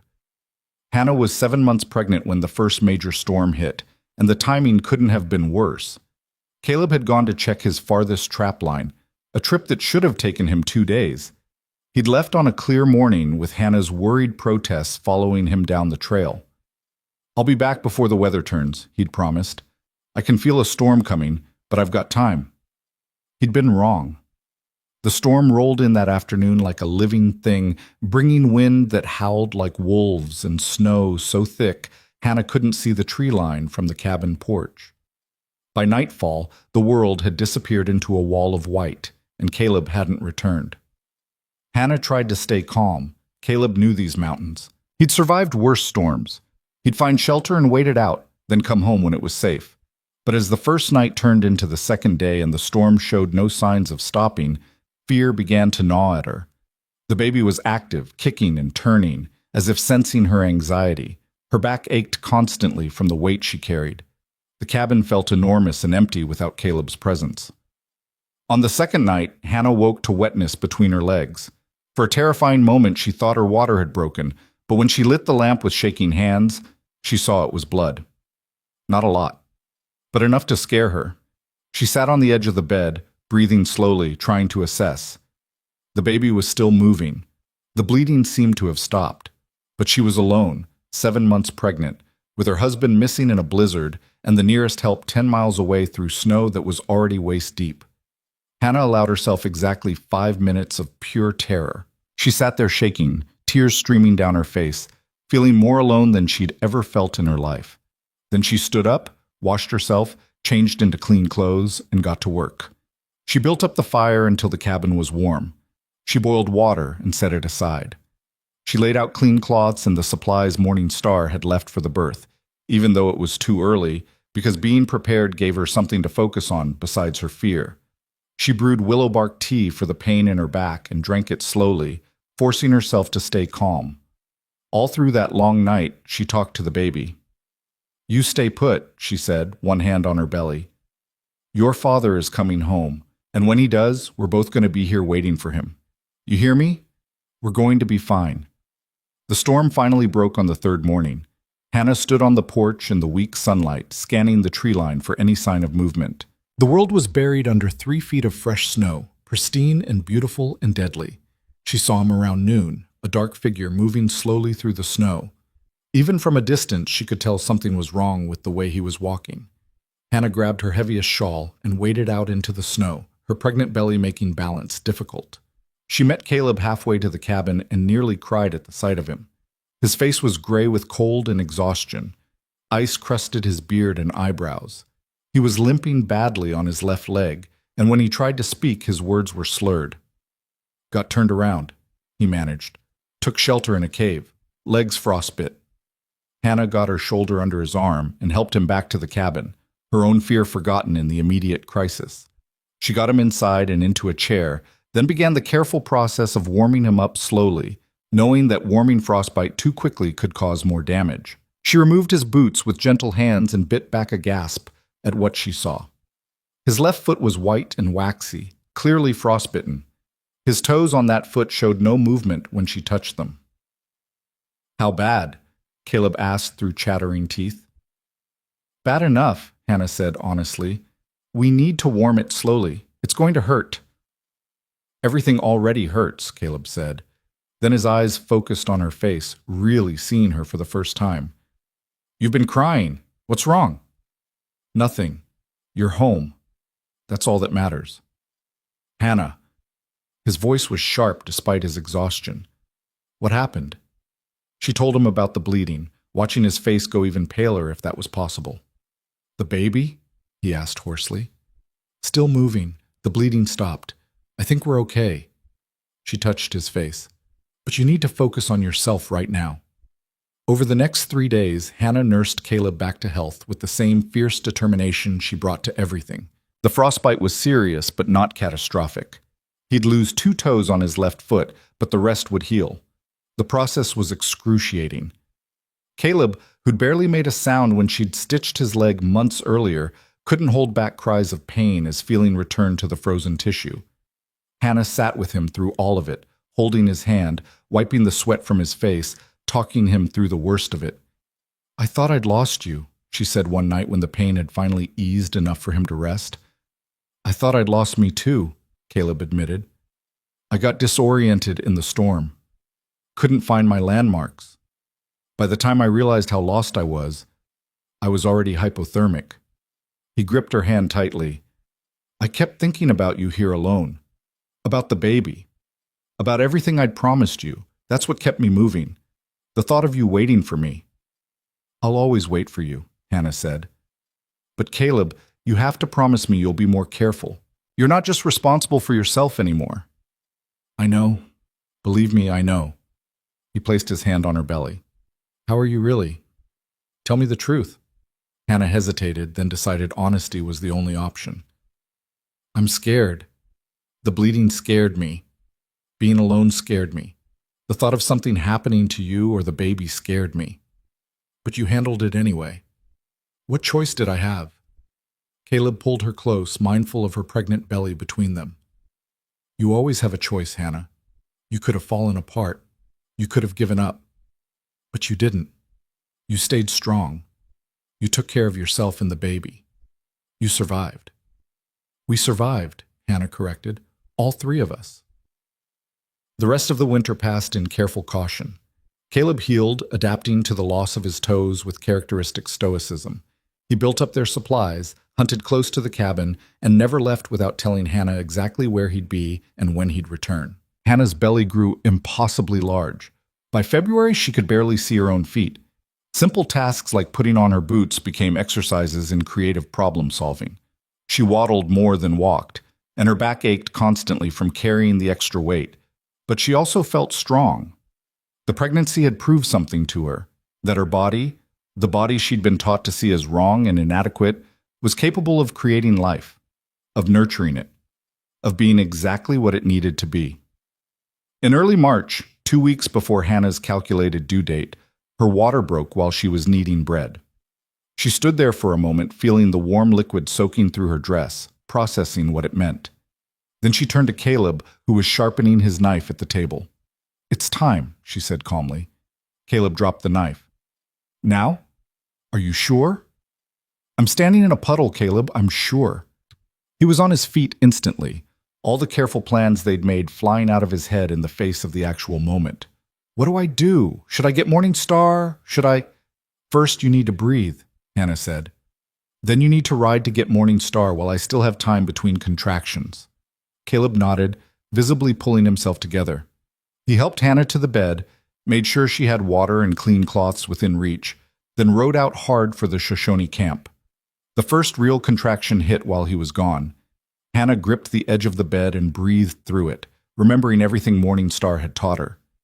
When it passed, she lay back and laughed at the absurdity of it all. Here she was, the woman no one had wanted, about to give birth to a child with a man who'd chosen her above all others. Caleb returned with Morning Star in less than an hour. The older woman took one look at Hannah and began organizing the cabin with practiced efficiency.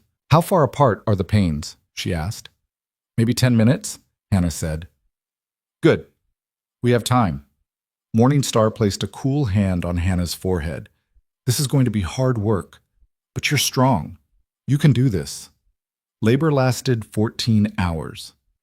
14 hours of pain that eclipsed anything Hannah had ever experienced.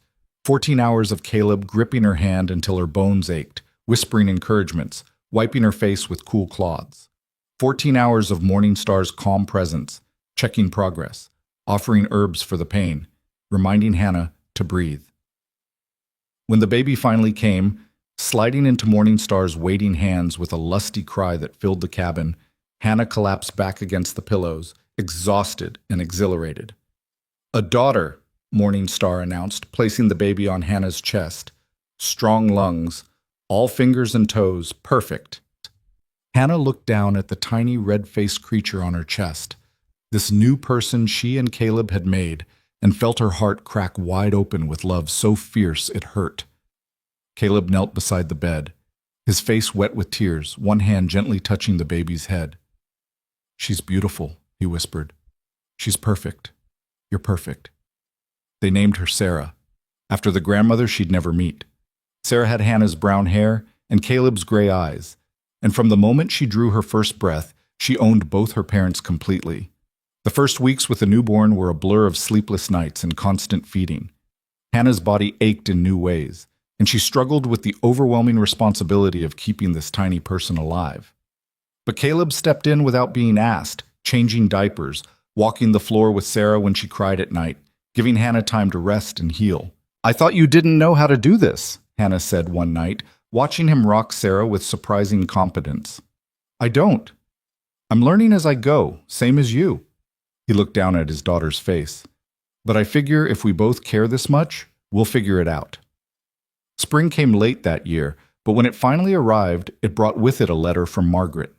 She'd heard about the baby through the network of trappers and travelers, and her joy leaped off the page.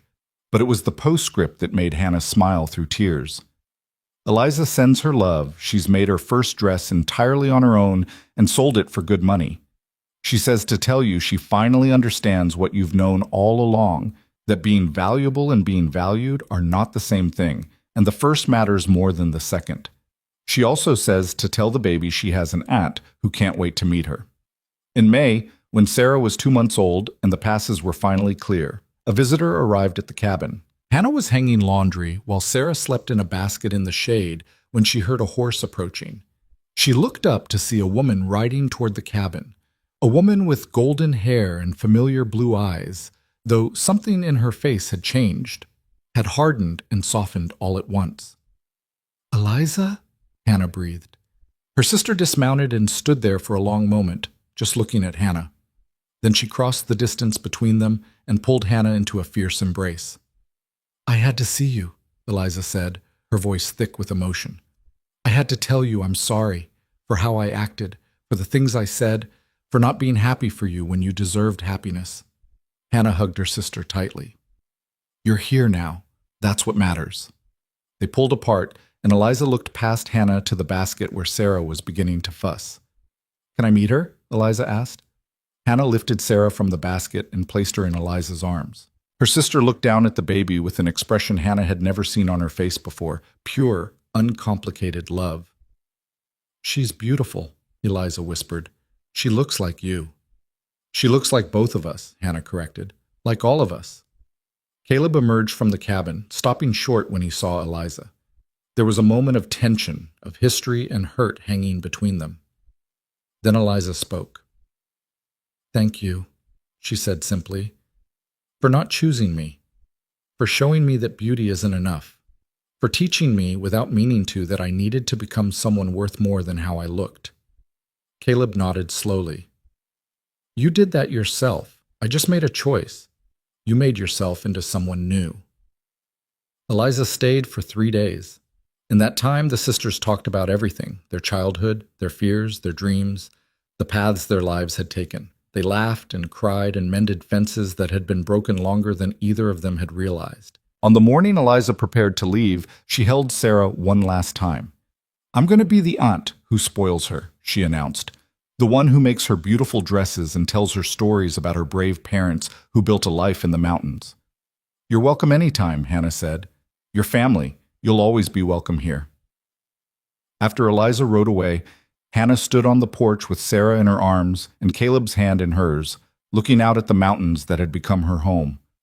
She thought about the woman she'd been, the overlooked sister, the one everyone dismissed, the one who'd believed she wasn't worthy of being chosen. That woman felt like a stranger now, someone from a different life. Because this was who she was now. A wife, a mother, a partner in a life built on honesty and hard work and love that had grown from careful tending. She was the woman who'd survived the wilderness, who'd saved her husband's life, who'd given birth in a mountain cabin with only determination and trust to see her through. "What are you thinking about?" Caleb asked, his arm coming around her waist. "About how far I've come," Hannah said. "About how I used to believe my size made me worthless, and now I know it's just part of who I am, not the whole story, just one part." "The whole story is still being written," Caleb said. "We've got years left to fill in the pages."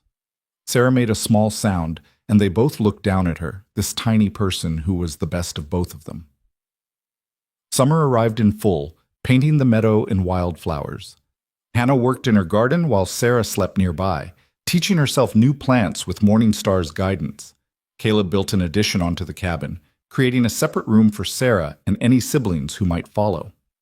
In August, Nathaniel Webb rode in with news that made Hannah's heart sing. The new owners of this trading post had hired Margaret to stay on and manage it. She wouldn't be moving to Missouri after all. She'd be close enough to visit, close enough to watch Sarah grow. "She sent you a message," Nathaniel said, handing Hannah a folded paper. "Said to tell you she's proud of you. Said you built something real when everyone expected you to settle for less." That night, as Hannah nursed Sarah in the rocking chair Caleb had made for her, she reflected on the truth of her mother's words.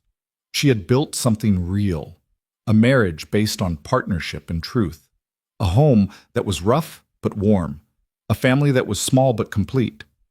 Caleb came in from his evening chores and found them there, mother and daughter in the lamplight. He stood in the doorway for a moment, just watching, his expression soft with contentment. "Come here," Hannah said quietly. He crossed to them and knelt beside the chair. Sarah had finished nursing and was drowsy, her tiny hand gripping Hannah's finger with surprising strength.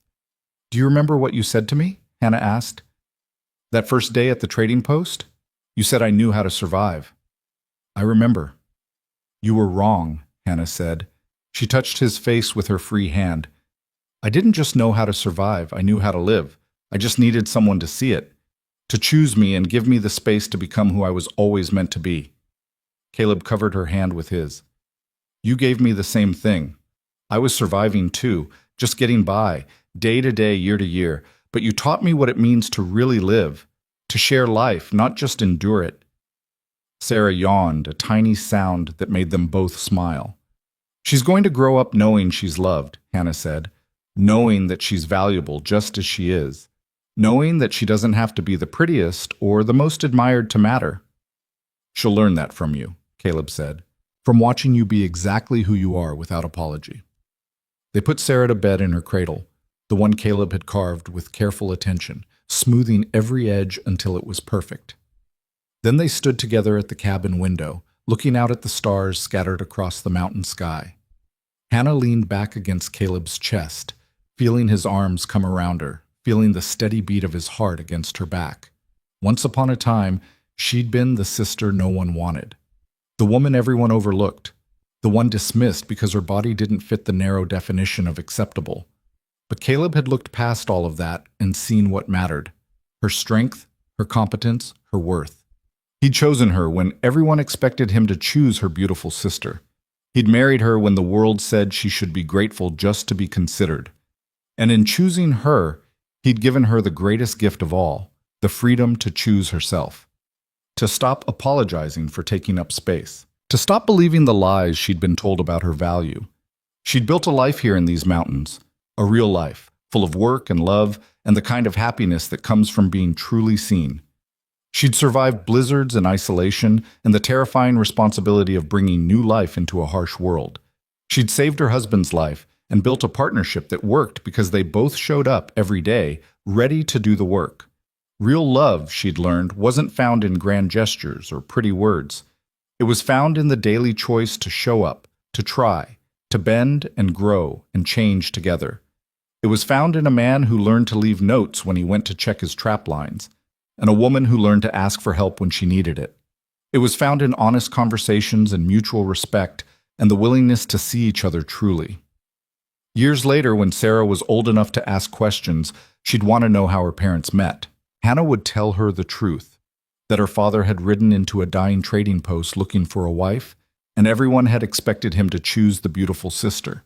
But he'd chosen the overlooked one instead, the one with the generous body and the capable hands, the one who knew how to work and survive and build something real. And Sarah would ask, as children do, why her father had made that choice when everyone expected something different. Hannah would tell her what Caleb had told her on that very first day, that beauty fades, but strength endures, that what survives matters more than what dazzles, that being truly seen is worth more than being widely admired. She'd tell her daughter that being chosen wasn't about being perfect. It was about being real, about showing up as your full self and trusting that somewhere, someone would see your value even when the world tried to convince you it wasn't there. Standing at that cabin window with her husband's arms around her and her daughter sleeping peacefully nearby, Hannah finally understood the truth that had eluded her for so long. She wasn't chosen because she became someone different. She was chosen because someone finally saw who she'd always been, and that made all the difference.